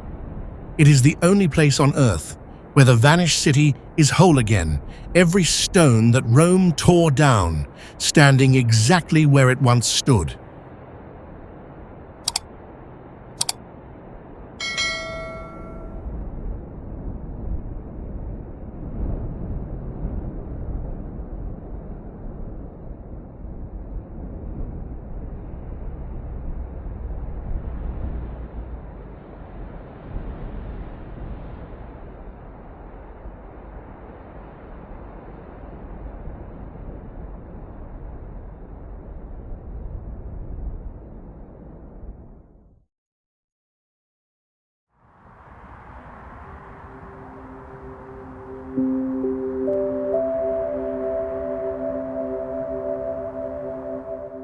Jerusalem is a city of noise, prayer and protest, bells and calls to prayer, the endless argument over who owns what.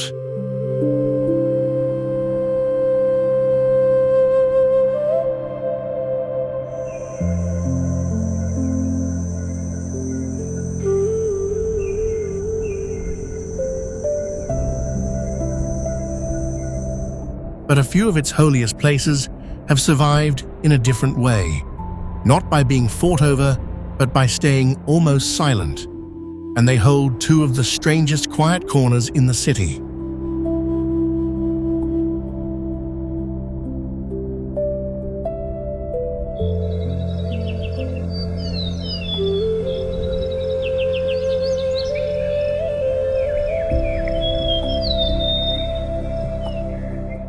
Back on the Mount of Olives stands a small church with unusual walls.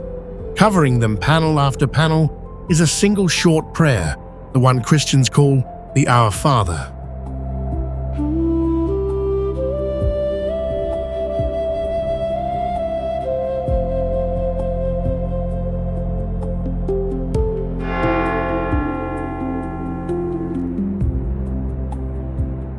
It appears here more than 140 times, each in a different language: Hebrew and Arabic, Chinese and Swahili, tongues spoken by millions and a few barely spoken at all.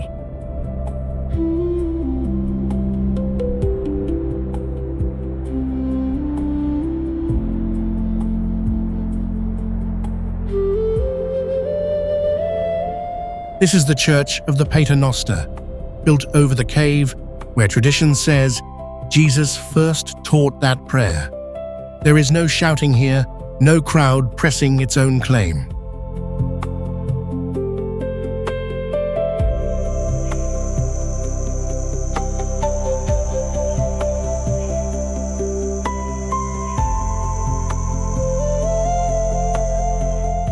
Just the same handful of words, set in colored tiles along a silent cloister, whispered in nearly every language on earth.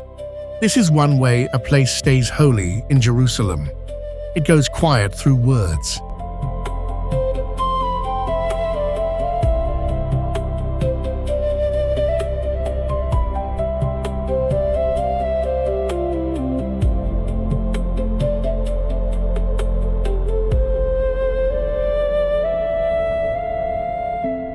Across the city on the crown of Mount Zion, a great grey dome and a tall bell tower rise above the rooftops.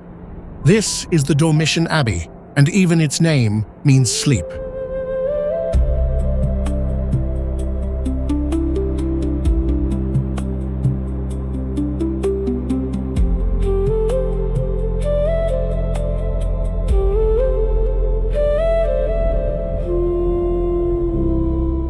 It marks the spot where, according to Christian tradition, Mary did not die, but simply fell into a final rest. Step down into the crypt below, and the air turns cool and dim.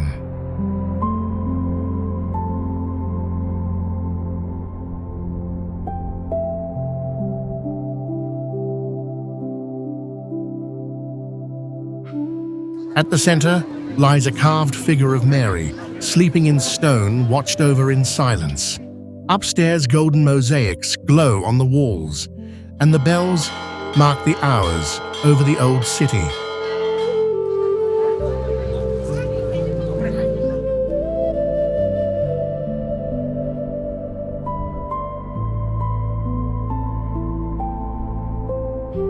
Here is the second way a place survives, not by winning the argument, but by lying still through all of it.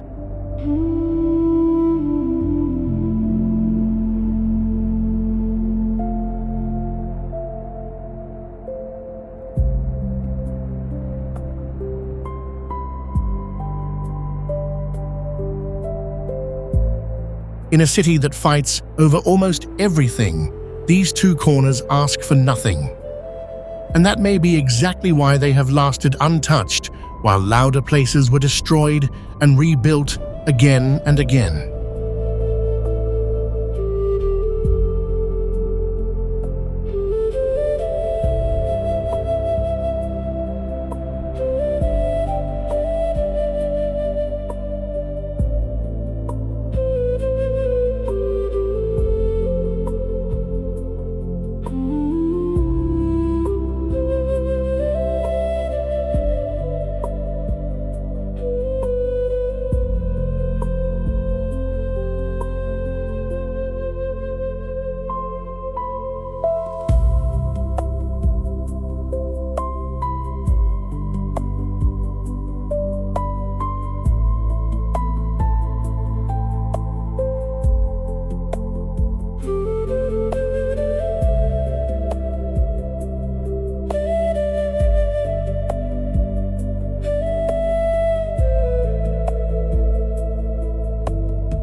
Climb to the roofs of the old city and something strange happens.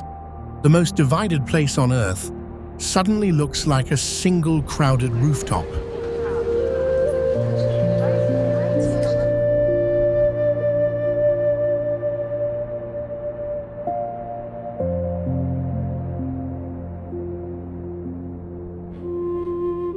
Up here, the walls between people seem to vanish.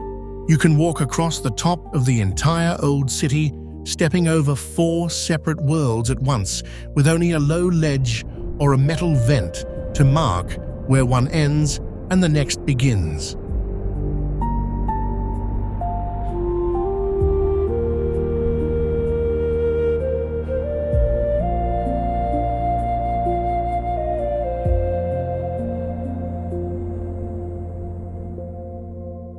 Because down below, this cramped patch of ground is split into 4 quarters, and each is a world of its own. The Muslim quarter, the largest and busiest, its covered market packed with spices, cloth, and the noise of trade.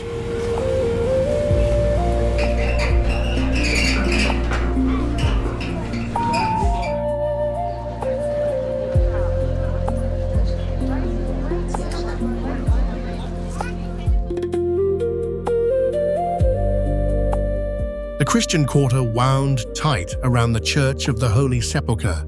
The Jewish quarter rebuilt in pale new stone after the War of 1967. And then the smallest, quietest, strangest of them all.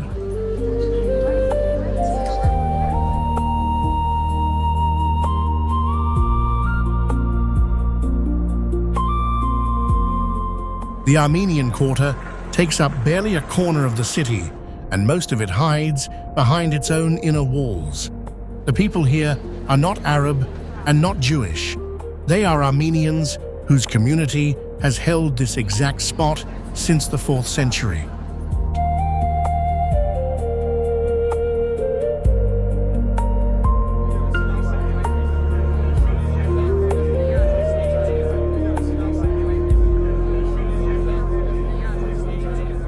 That makes it the oldest Armenian settlement anywhere outside Armenia itself, a homeland hundreds of miles away.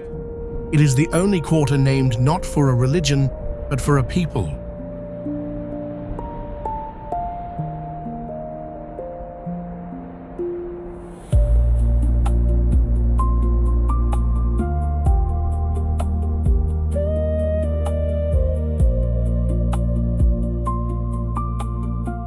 And this small, walled-off community left its mark on all of Jerusalem, in a way almost no one notices.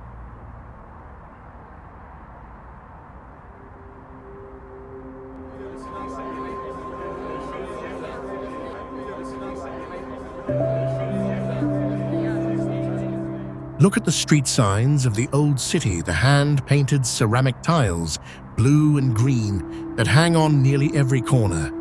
Those were made here by Armenian hands.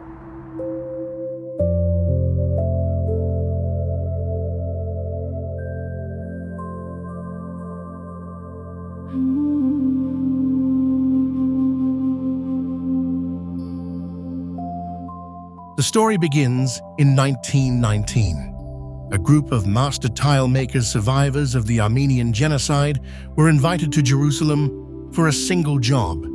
They were to repair the ancient tiles on the Dome of the Rock, the great golden shrine of Islam.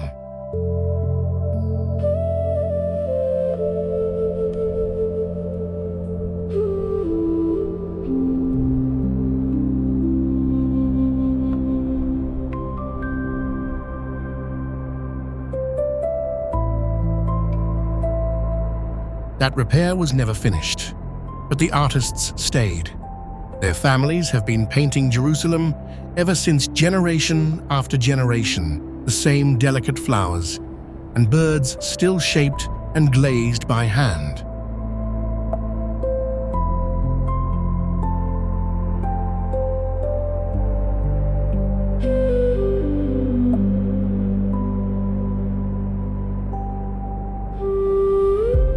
The signs that guide you through this city past Jewish, Christian, and Muslim holy places alike were painted by Armenian Christians who came here fleeing a massacre. In a place that argues over who owns everything, the most ordinary object on the wall belongs quietly to them.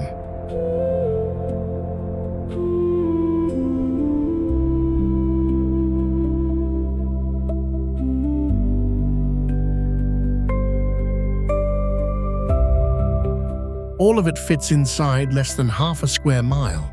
Around 35,000 people live here, stacked on top of one another, and on top of 3,000 years of everyone who came before.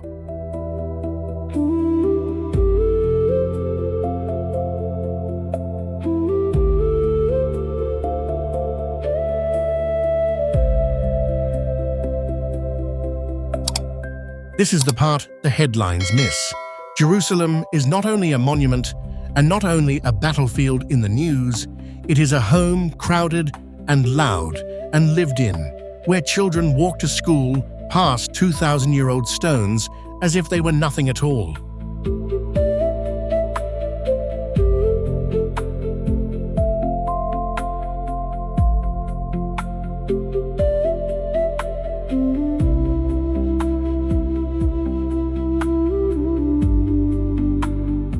And yet the story of this land was never sealed inside these walls. Step outside them past the last gate and into the bare desert, and some of Jerusalem's strangest chapters are still waiting.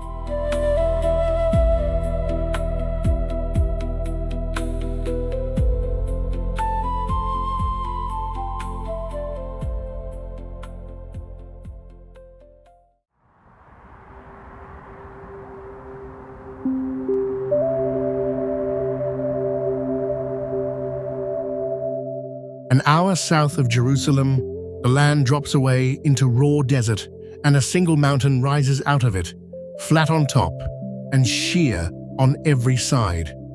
On that summit, nearly 1,000 people once chose to die rather than be taken alive.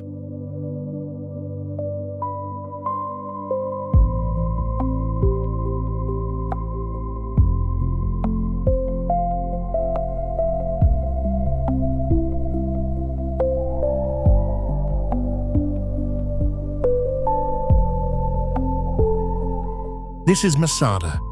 To reach the top, you climb more than 1,000 feet above the desert floor, up cliffs so steep, the only ancient path was a thin, winding track called the Snake Path.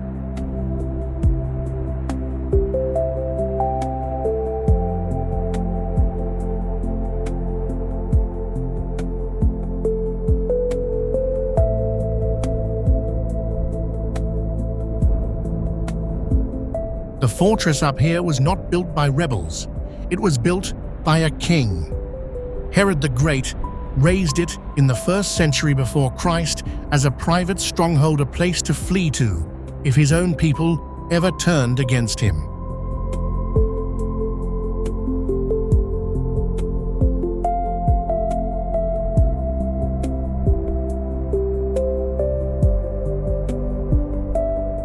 And he built it to survive anything.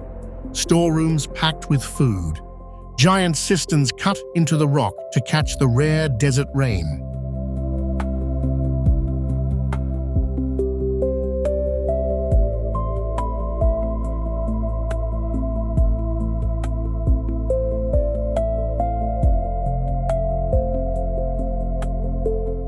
There were even Roman-style baths and a palace hanging off the northern cliff, cooled by the desert wind. For decades, it sat almost empty. Then, Jerusalem fell.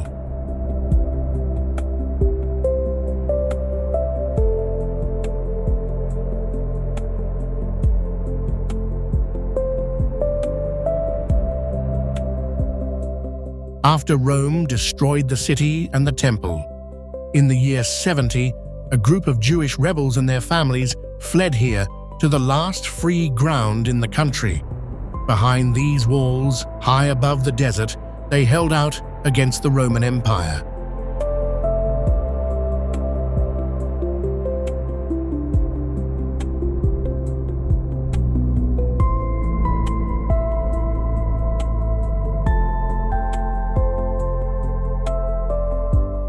Rome would not let them stand.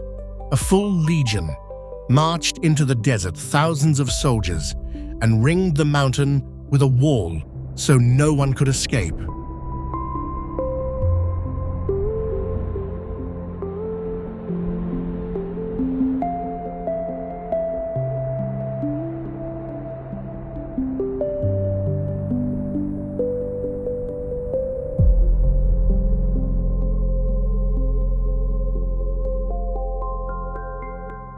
Then the Romans began to build.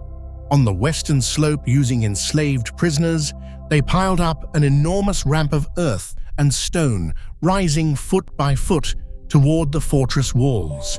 From the top, the defenders could only watch it climb day after day, knowing exactly what it meant.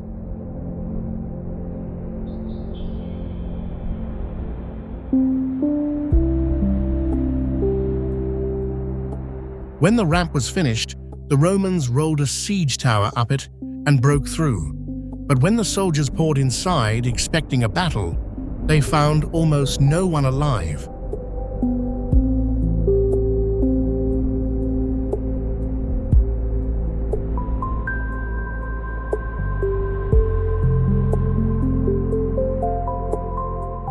According to Josephus, the only historian who recorded the story, the people inside had made a terrible choice. Rather than be captured, enslaved, or killed by Rome, they chose to die on their own terms, nearly 1,000 men, women, and children.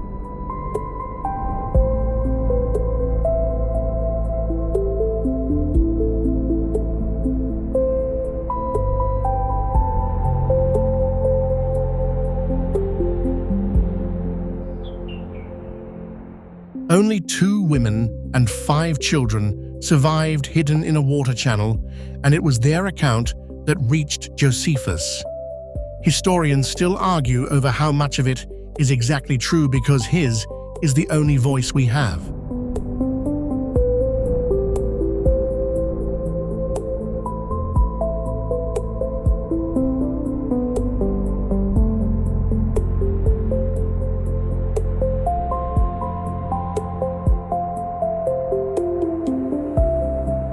But the mountain remains, and so does the ramp, still leaning against the western cliff after 2,000 years.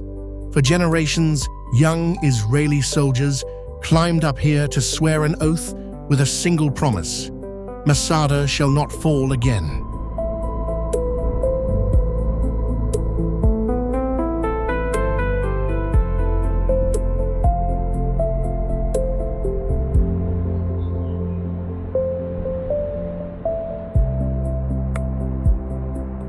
Stand on the summit at dawn with the Dead Sea shining far below and the desert running to the horizon, and it is easy to feel why.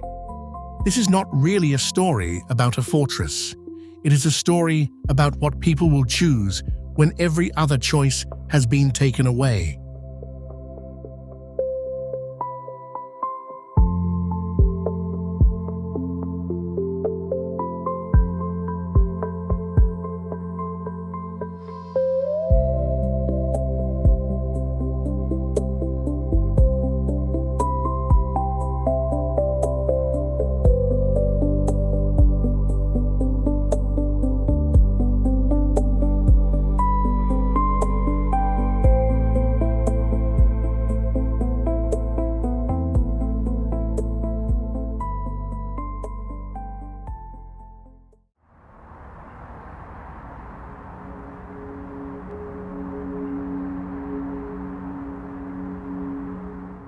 From the top of Masada, you look straight down onto it, a flat sheet of pale blue water trapped between desert cliffs, holding perfectly still.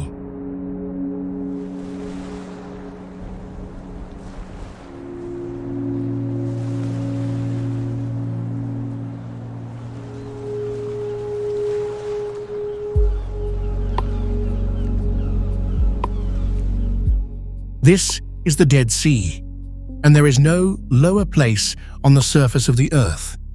Its shore sits nearly 1,400 feet below the level of the ocean. To stand here is to stand at the very bottom of the world.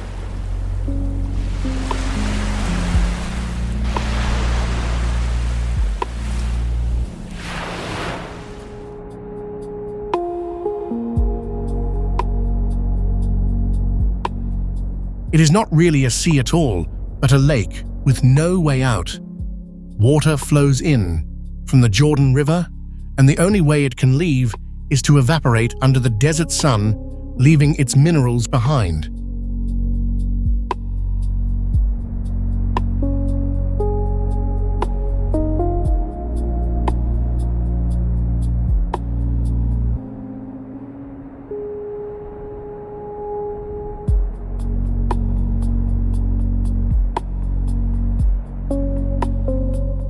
Over thousands of years, that has made it strange. The water is about 10 times saltier than the ocean. Nothing can live in it. No fish, no plants, nothing at all, which is exactly how it earned its name.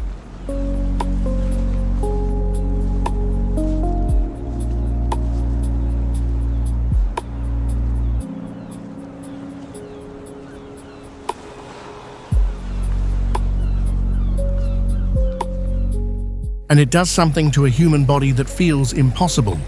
You cannot sink. The salt makes the water so heavy that it pushes you back up, and you lie on the surface as if resting on a bed.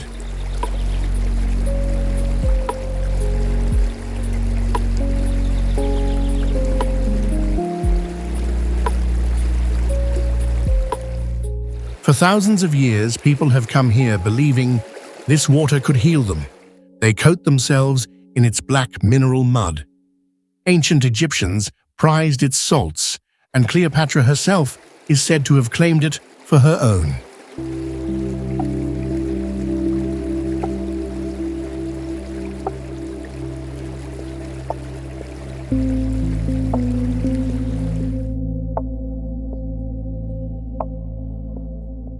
But this wonder is disappearing in front of us.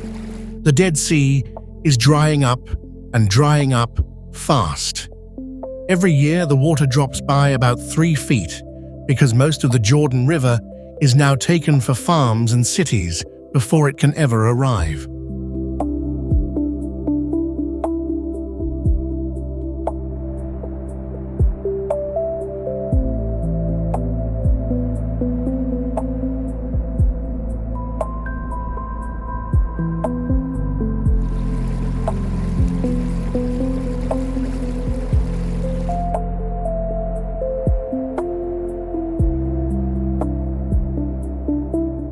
As the sea pulls back, it leaves a hidden danger behind. Fresh water seeps into the old salt underground, hollowing out caverns until the surface suddenly collapses. More than 6,000 sinkholes have already opened along the shore, swallowing roads and beaches without warning.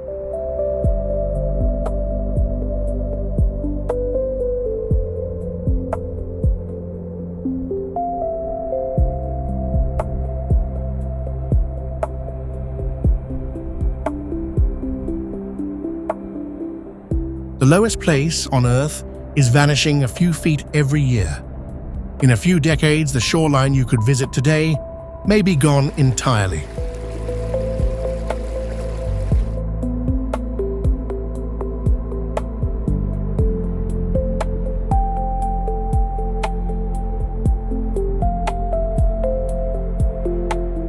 For now, it is still here, a silent, shining, impossible sea at the bottom of the world, holding on.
The same river that feeds the dying Dead Sea comes down from the north from a very different body of water. Where the Dead Sea is salt and silence, this one is fresh and full of life.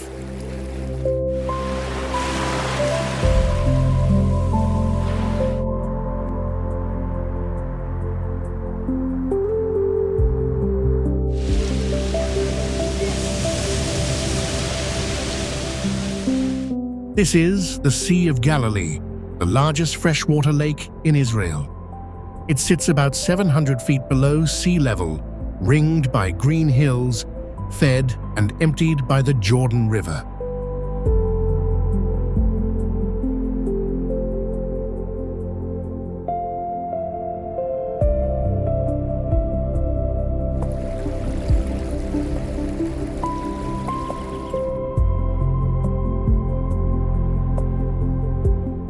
For most of history, it was an ordinary working lake dotted with small fishing villages. And then 2,000 years ago, one of those villages changed the world.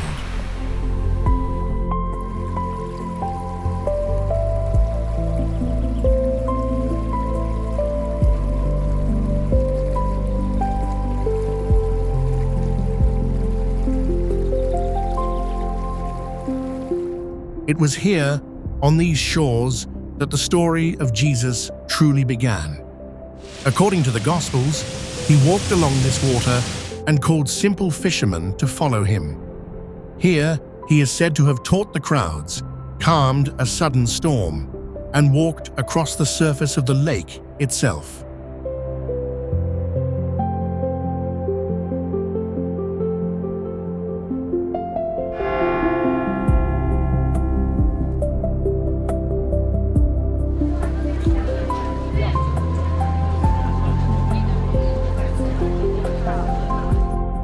On the northern shore lie the ruins of Capernaum, the small town he made the center of his work.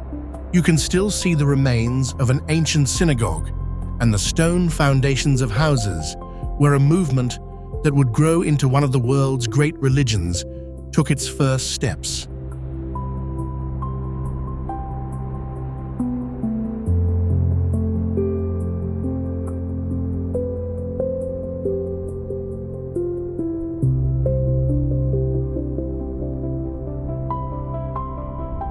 Stand on the shore at sunrise, and it is strangely quiet. The water is calm, the hills soft and green, the fishing boats much the same shape they have always been.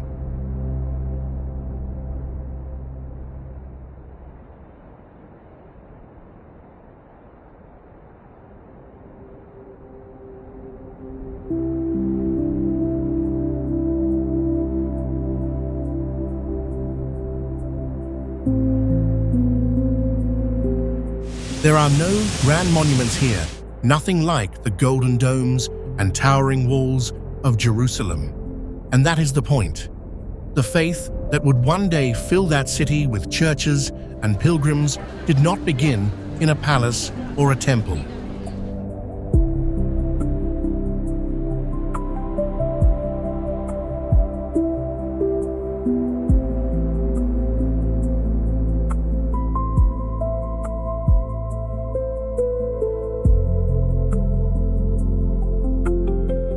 It began here in an ordinary place among ordinary people beside a quiet lake.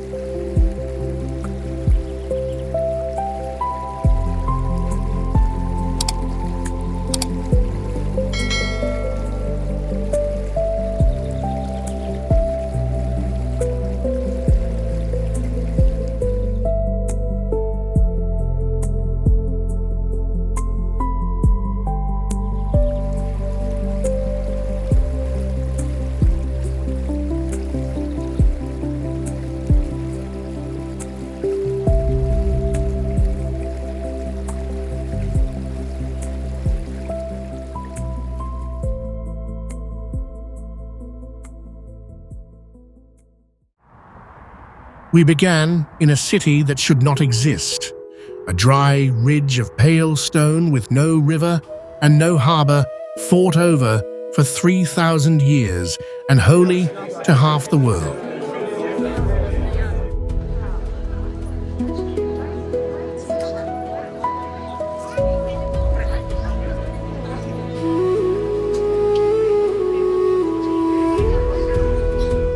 From there, the land only grew stranger, a wall with a gate no one may open, a fortress where 1,000 people chose death over surrender.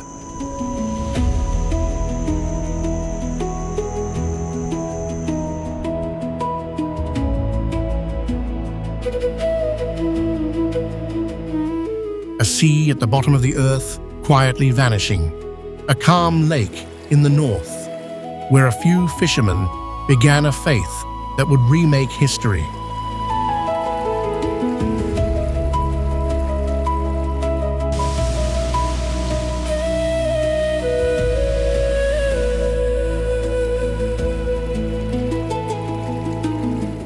None of it makes sense on a map. There are richer lands, greener valleys, far easier places to build a life. By every practical measure, this thin strip of desert and stone should have been forgotten long ago.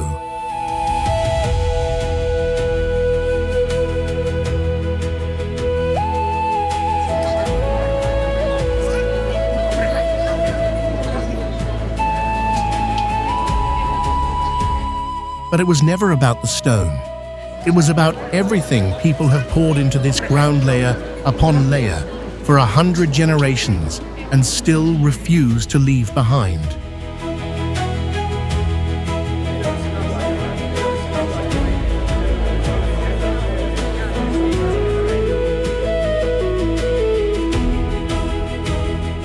Jerusalem keeps its secrets, and it goes on exactly as it always has, waiting for the next traveler to climb the hill and stand among the stones and wonder why.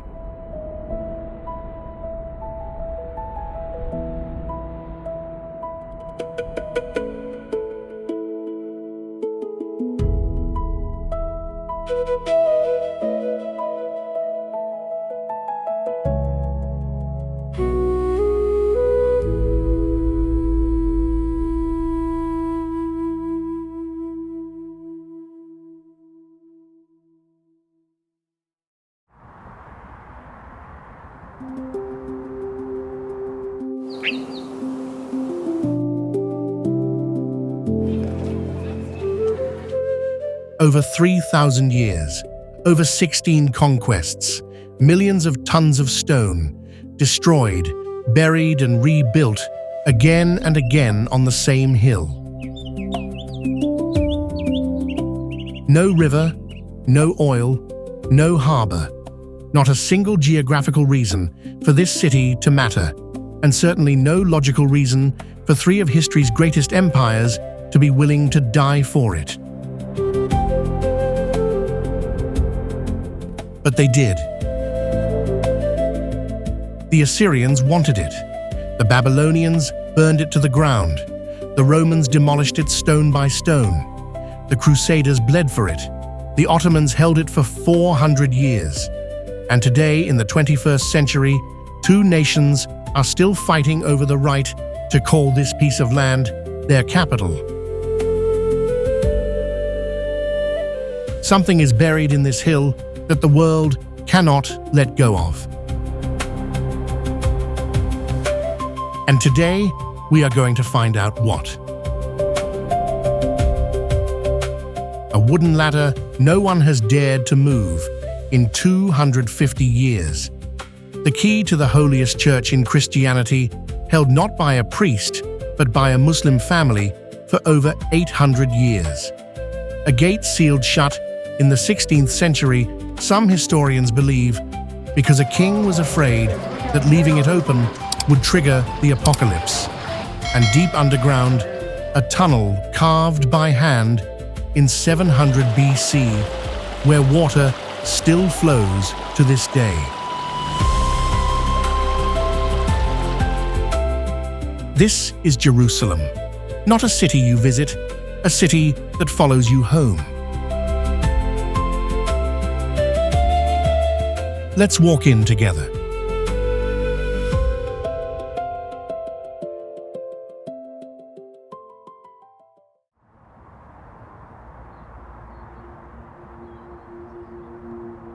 Before you step inside, you need to understand what you are stepping into. Jerusalem sits on a ridge of pale limestone, where three continents, Africa, Asia, and Europe meet in silence. Beneath your feet, the modern city rests on roughly 18 meters of buried ruins. 18 meters of cities that were destroyed and rebuilt century after century, conqueror after conqueror, each one building directly on top of the rubble of whoever came before. When you walk these streets, you are not walking on the ground. You are walking on history. The heart of it all is the old city, a square of stone, less than 1 kilometer across, divided into 4 quarters: the Muslim quarter, the Christian quarter, the Armenian quarter, and the Jewish quarter. 4 communities, 4 languages of prayer, 4 ways of life, all sharing streets barely wide enough for 2 people to pass each other. They have shared those streets for 1,500 years. And now we head to the first stop, a church that contains one of the strangest ongoing arguments in the history of organized religion. An argument so unresolvable, so deeply human, that the proof of it has been sitting on a window ledge since 1757.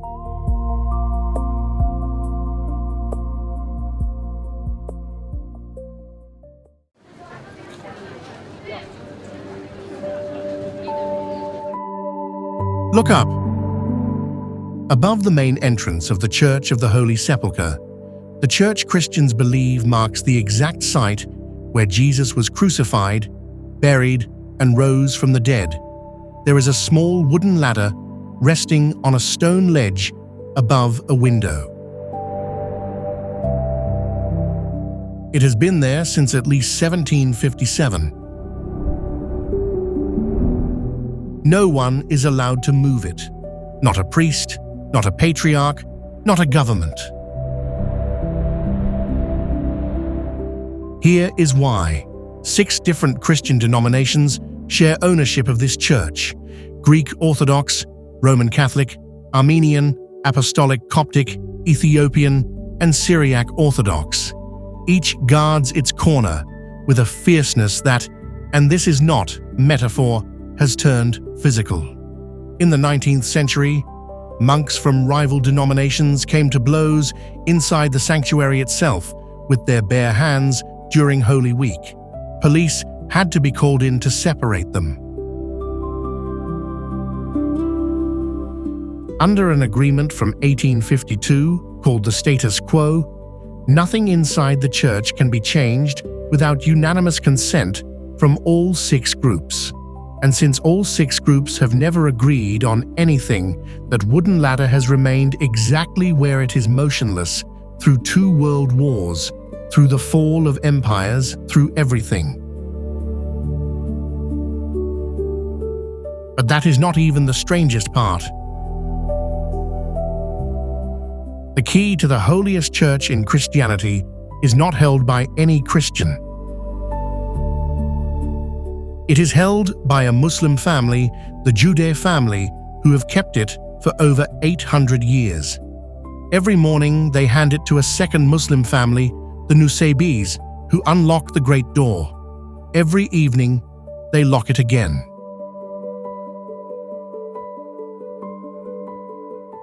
The reason is simple and deeply human. The Christian denominations once argued so bitterly over who should hold the key that no one could agree. So a Muslim ruler handed it to a neutral family, and that family has kept the trust from the 12th century to this morning.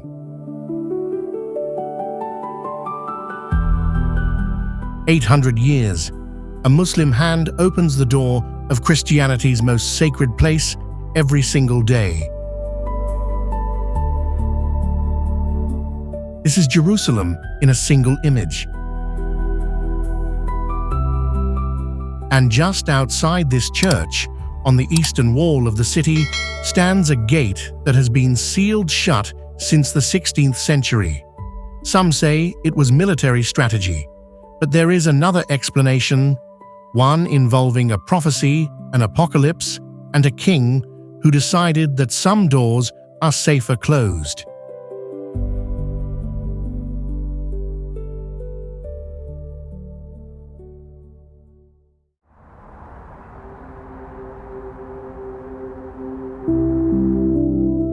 It is called the Golden Gate, and it has been shut since 1541. From the outside, it is a stunning, honey-colored stone arch facing the Mount of Olives. But the opening has been filled with solid stone. A Muslim cemetery sits directly in front of it. Behind it, a wall.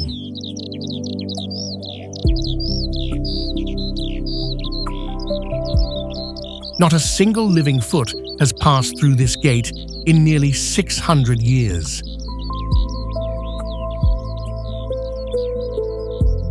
In Jewish tradition, the Messiah will enter Jerusalem through this exact gate.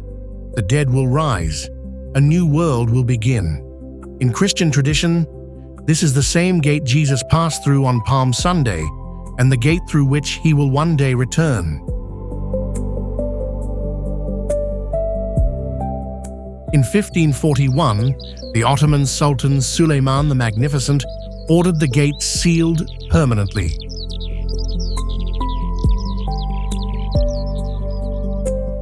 The official reason, military defense, but some historians offer a different account. According to certain records, Suleiman had heard a prophecy that a great leader from the west would conquer Jerusalem by entering through this gate. He sealed it, not out of fear of an enemy army, but out of fear of something he could not fight.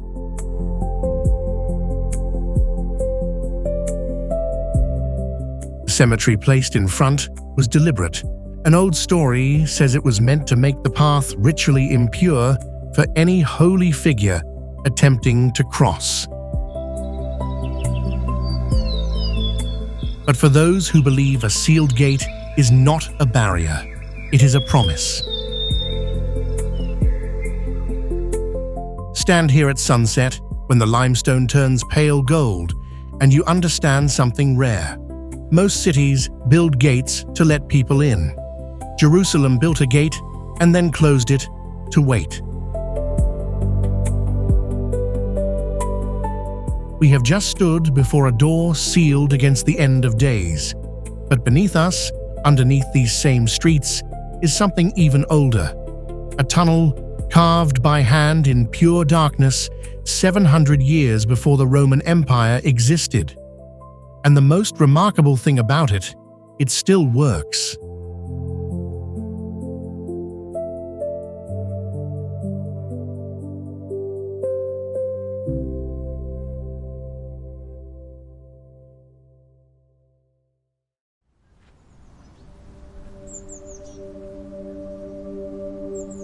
In 700 BC, the Assyrian army is marching toward Jerusalem.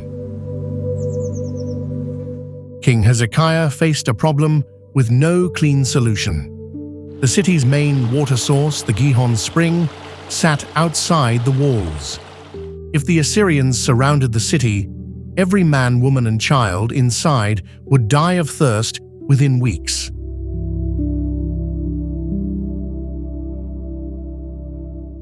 His answer was either brilliant or insane: secretly carve a tunnel through solid bedrock to redirect the spring inside the walls, in secret, while the enemy was approaching.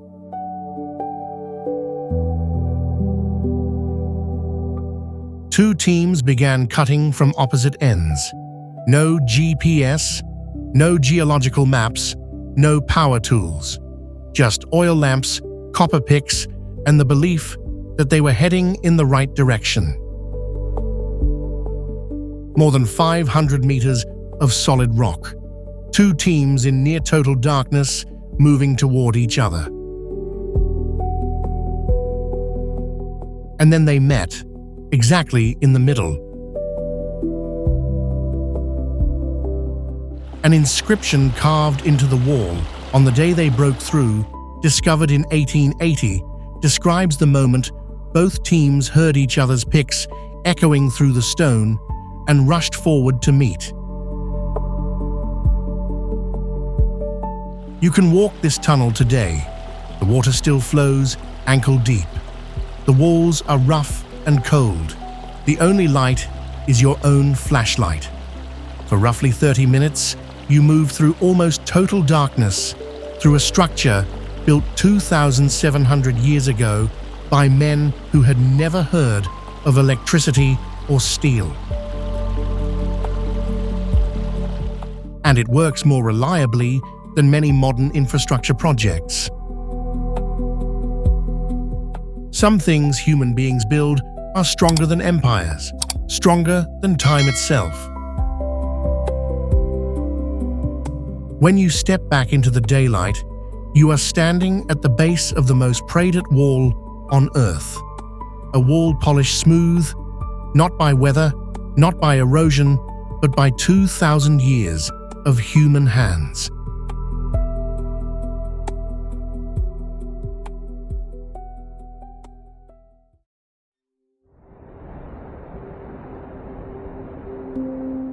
The largest single stone in this wall weighs 570 tons. For scale, that is roughly the weight of 60 battle tanks. And it was placed there not by crane, not by machine, but by human hands, wooden rollers, and thousands of workers sometime around 37 BC. To this day, no one has fully explained how they did it. The Western Wall is the last surviving section of the Great Jewish Temple, destroyed by the Romans in 70 AD. For nearly 2,000 years, Jewish people from across the world have come here to pray, to weep, and to remember. Run your hand across the lower stones. They are smooth, not from rain or wind, but from hundreds of generations of palms pressed against the same surface. Every generation placing their hands exactly where the generation before them placed theirs. Then look at the cracks. Every crack is stuffed with folded notes. Small pieces of paper, white, yellow, pink, pressed into the gaps. Nearly 1 million notes every year from more than 60 countries. A grandmother praying for a sick grandchild. A young soldier writing a single word. A traveler from the other side of the world, leaving the first prayer he has ever spoken out loud.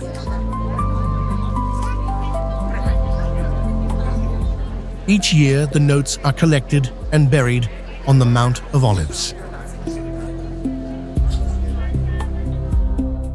The wall does not give answers.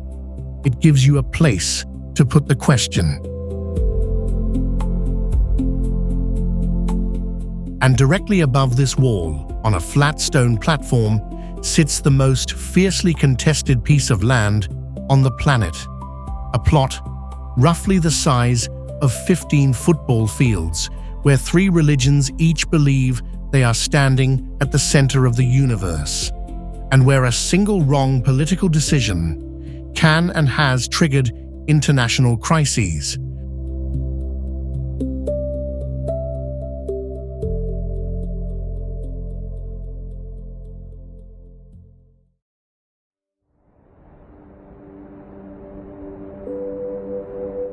This is the most dangerous 35 acres on Earth.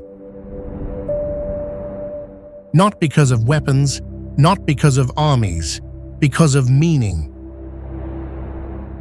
The Dome of the Rock stands at the center, its golden roof visible from nearly every hill surrounding Jerusalem. The turquoise tiles, hand-painted by Persian craftsmen in the 16th century, catch the morning light like a displaced piece of ocean dropped into the middle of a desert city. This is where Islam believes the Prophet Muhammad ascended to heaven on a single night journey in the year 621. The rock beneath the dome, the foundation stone, is in Jewish tradition the exact point where God began creating the world. The site where Abraham was asked to sacrifice his son Isaac. The location of the first and second temples, both destroyed. For observant Jews, this is the holiest square meter on earth. And for Christians, this same hill is woven through the life of Jesus, who walked, taught, and drove the money changers out of the temple courts right here. One rock, three of the world's oldest living religions, each one claiming it is the center of everything. The rules here are strict and quietly enforced. Only Muslims may pray on the platform. Non-Muslim visitors may walk it during specific hours in respectful silence. Soldiers stand at every entrance. Cameras cover every angle.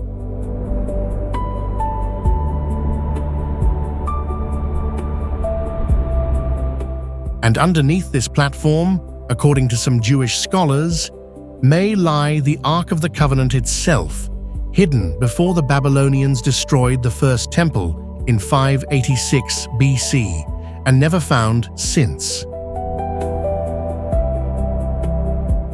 No one is allowed to excavate. No one has confirmed what is down there. And that uncertainty is part of why every political decision about this hill is felt within hours in capitals across the world. Stand here for a moment. Listen to the wind moving through the cypress trees. Listen to the call to prayer rising from the speakers. Three faiths, one sky, no agreement. And somehow, every single morning, this hill opens its gates again.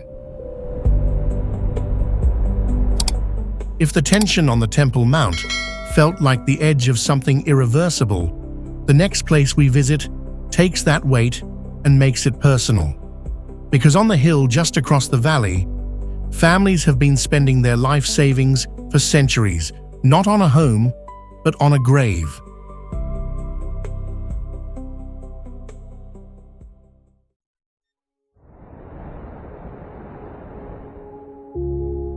A single burial plot on this hill can cost $30,000, sometimes more. Not for the view, not for the prestige. Because in Jewish tradition, when the Messiah arrives, the resurrection of the dead will begin right here on this hill, facing the sealed Golden Gate directly across the valley. Those buried closest to the city walls will be the first to rise. So families save for years. They bring their loved ones from across the world to this hillside and lay them down, facing that gate which has been shut for 500 years, and they wait.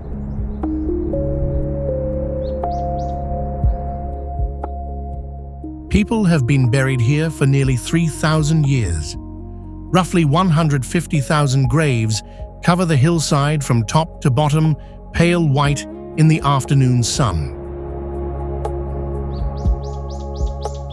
Walk this hill at sunset. The stones turn gold. The old city glows across the valley. Below in the Garden of Gethsemane, 8 ancient olive trees still grow, some of them over 1,000 years old.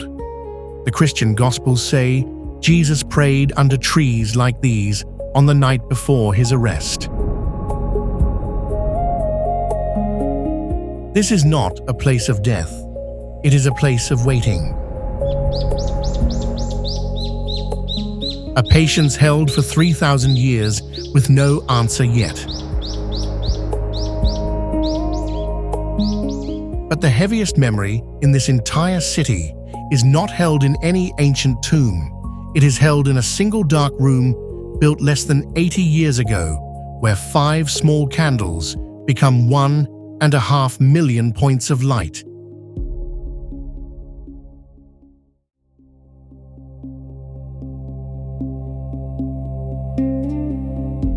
Five candles, nothing more. But when you step into this underground room, its ceiling and walls covered entirely in mirrors, those 5 candles reflect and reflect again, and reflect again, until the entire space is filled with what appears to be 1.5 million individual points of light. One light for each Jewish child murdered in the Holocaust. This is the Children's Memorial at Yad Vashem, Israel's Holocaust Remembrance Center, a short drive west of the Old City through quiet pine forests. In the darkness, a quiet voice reads names, just names, the name of a child, the age of the child, the country where the child was born.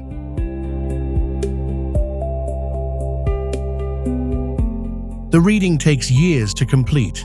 Then it begins again from the beginning. No speeches, no music, only the small, steady voice repeating without pause, without end, "We remember you." When you walk back out into the bright Mediterranean sunlight, the light feels almost too sharp. The world feels quieter, more honest.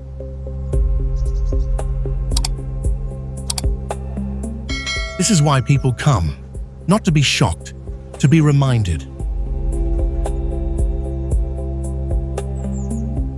Now we return to the Old City, to a single building where if you climb one short staircase, you step through 3 religions in under 2 minutes.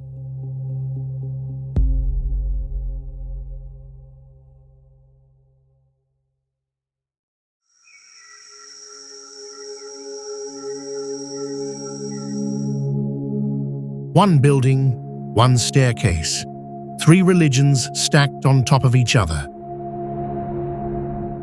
Ground floor, the tomb of King David, the king who made Jerusalem his capital 3,000 years ago. A large stone draped in deep blue cloth. Men on one side, women on the other. The soft sound of Hebrew prayer fills the air.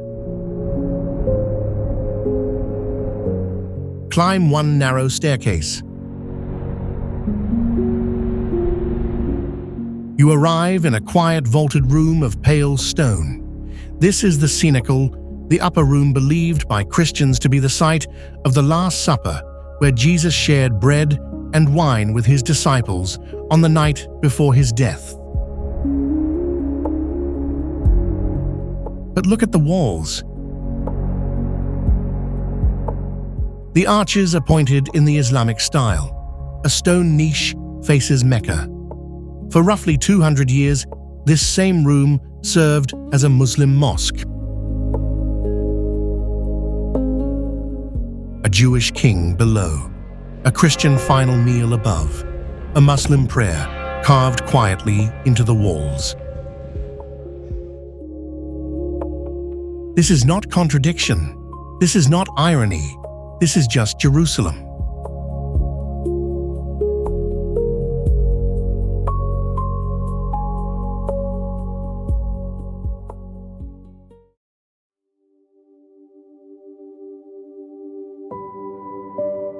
We re-enter the Old City through the Damascus Gate, the largest, most crowded entrance in the entire wall.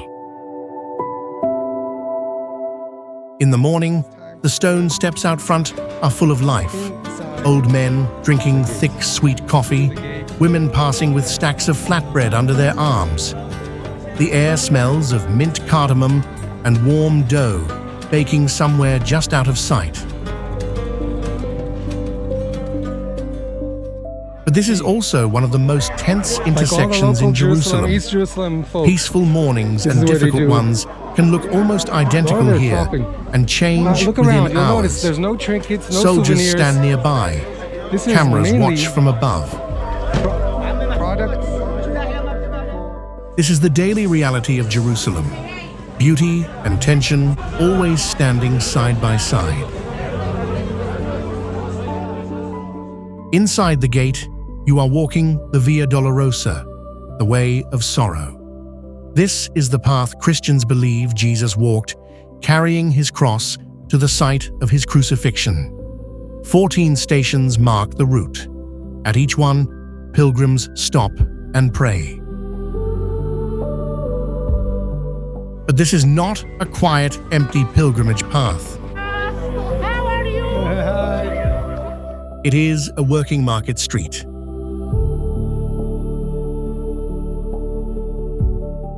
A woman in a long black robe prays at one station. Right beside her, a delivery boy on a motorbike hits his horn. One shop sells fresh tomatoes, the next sells olive wood crosses. Tour groups pass in both directions, with guides speaking 5 different languages at once. The sacred and the ordinary walking the exact same stones. This is what many visitors find hardest to accept about Jerusalem, and the most beautiful once they do. Here, holiness does not happen far away from life. It happens right inside it.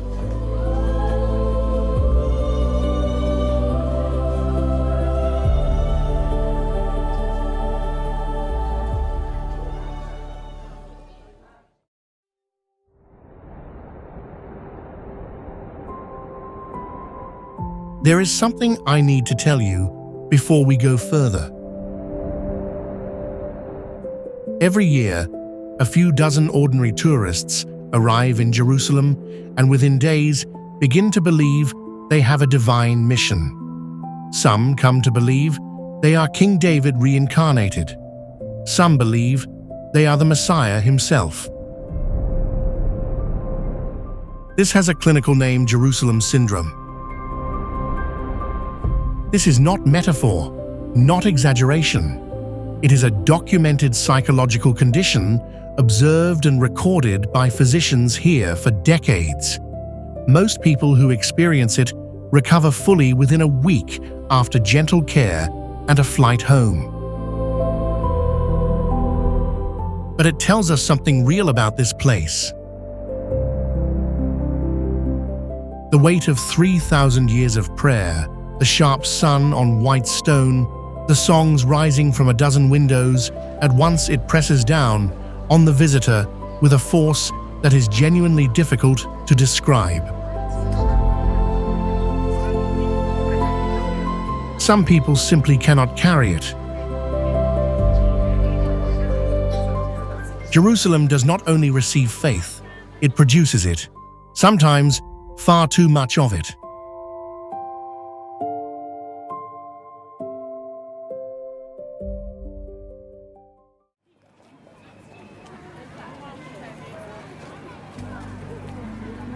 And after all of that, the theology, the history, the prophecy, the waiting the city does, something quietly completely human. It eats. Mahana Yehuda Market. Locals call it simply the Shuk, has been operating since 1887. More than 250 stalls. In the evenings, more music, more laughter, and more arguments over price than almost anywhere else in the city. Here, the great questions of faith and history step aside. Here, what matters is the price of tomatoes. Walk down the narrow lane. Pyramids of orange spice stand next to barrels of dark green olives. Old men slice fresh dates with sharp knives. Bakers slide warm pita out of stone ovens, and the smell fills the entire street. Within 50 steps, you hear at least 5 languages: Hebrew, Arabic, Russian, English, Yiddish. Jewish shoppers haggle with Arab fruit sellers. Grandmothers press cheese between their fingers, shake their heads, and put it back. The Jerusalem bagel, long, soft, crusted with sesame seeds, dipped in dried herbs, hot hummus, crispy falafel, nothing fancy, all of it real. For 1 hour in one narrow, crowded lane, the city forgets every argument it has ever had. Everyone is simply hungry, and food here speaks a language older than any religion.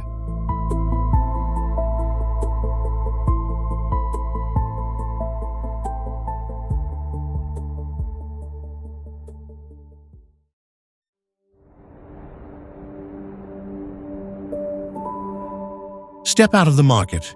Find a bench near a high wall. Close your eyes. Listen. In Jerusalem, 3 sounds often occur at almost the same time, especially in the late afternoon.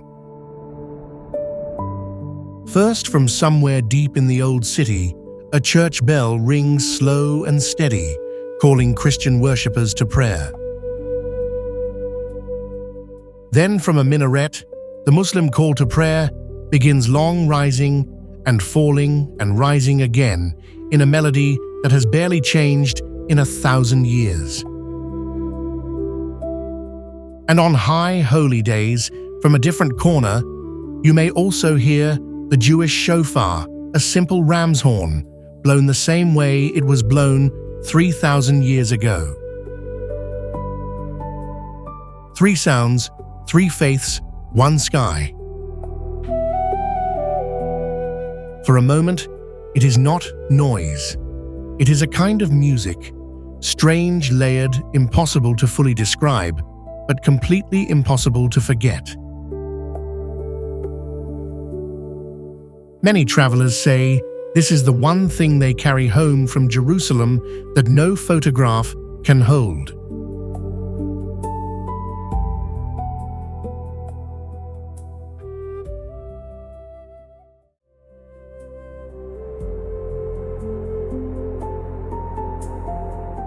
Before we close, we leave the noise entirely.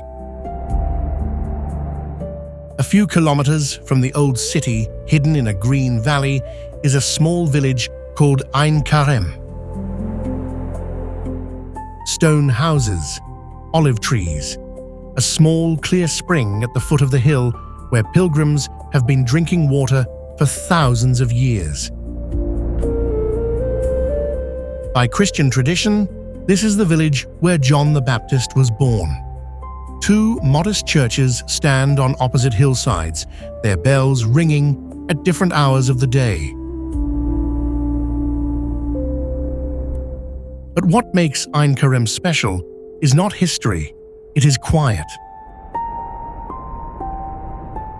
After the weight of the Western Wall, the crowds pressing through the Holy Sepulchre, the heavy silence of Yad Vashem, this village feels like a different country entirely. Old men sit in small cafes, drinking strong coffee. Children play in narrow alleys. Somewhere nearby, someone is cooking with lemon and rosemary. And from here on, a clear afternoon, you can look back across the valley at the old city, its golden dome small in the distance. From this quiet place, you finally see Jerusalem the way it deserves to be seen. Not as a battleground, not as a postcard, but as a city that has lived and grieved and prayed and laughed for longer than almost any other place on earth.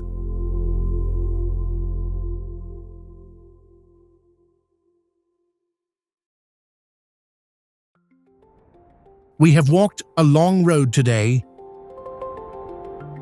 We stood beneath a 250-year-old ladder that no one will touch, pressed our hands against stone polished smooth by 2,000 years of prayer, walked through a tunnel carved before Rome existed, looked at a single rock that 3 religions each call the center of the universe, heard 1.5 million names spoken softly in the dark.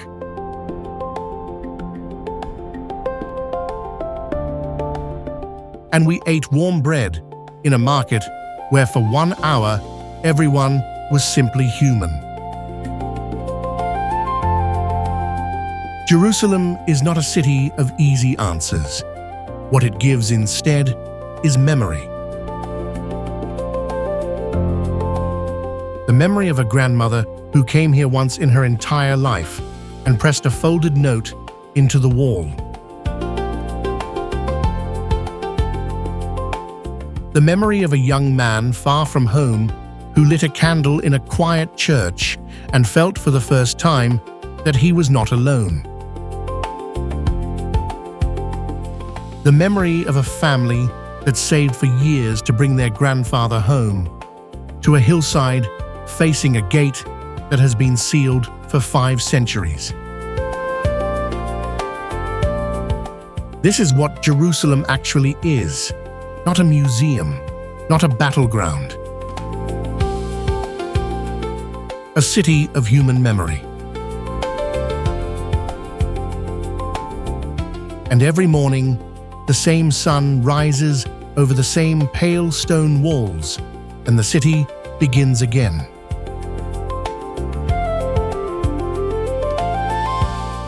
Thank you for walking these streets with us today. If this journey moved, you share it with someone who would understand.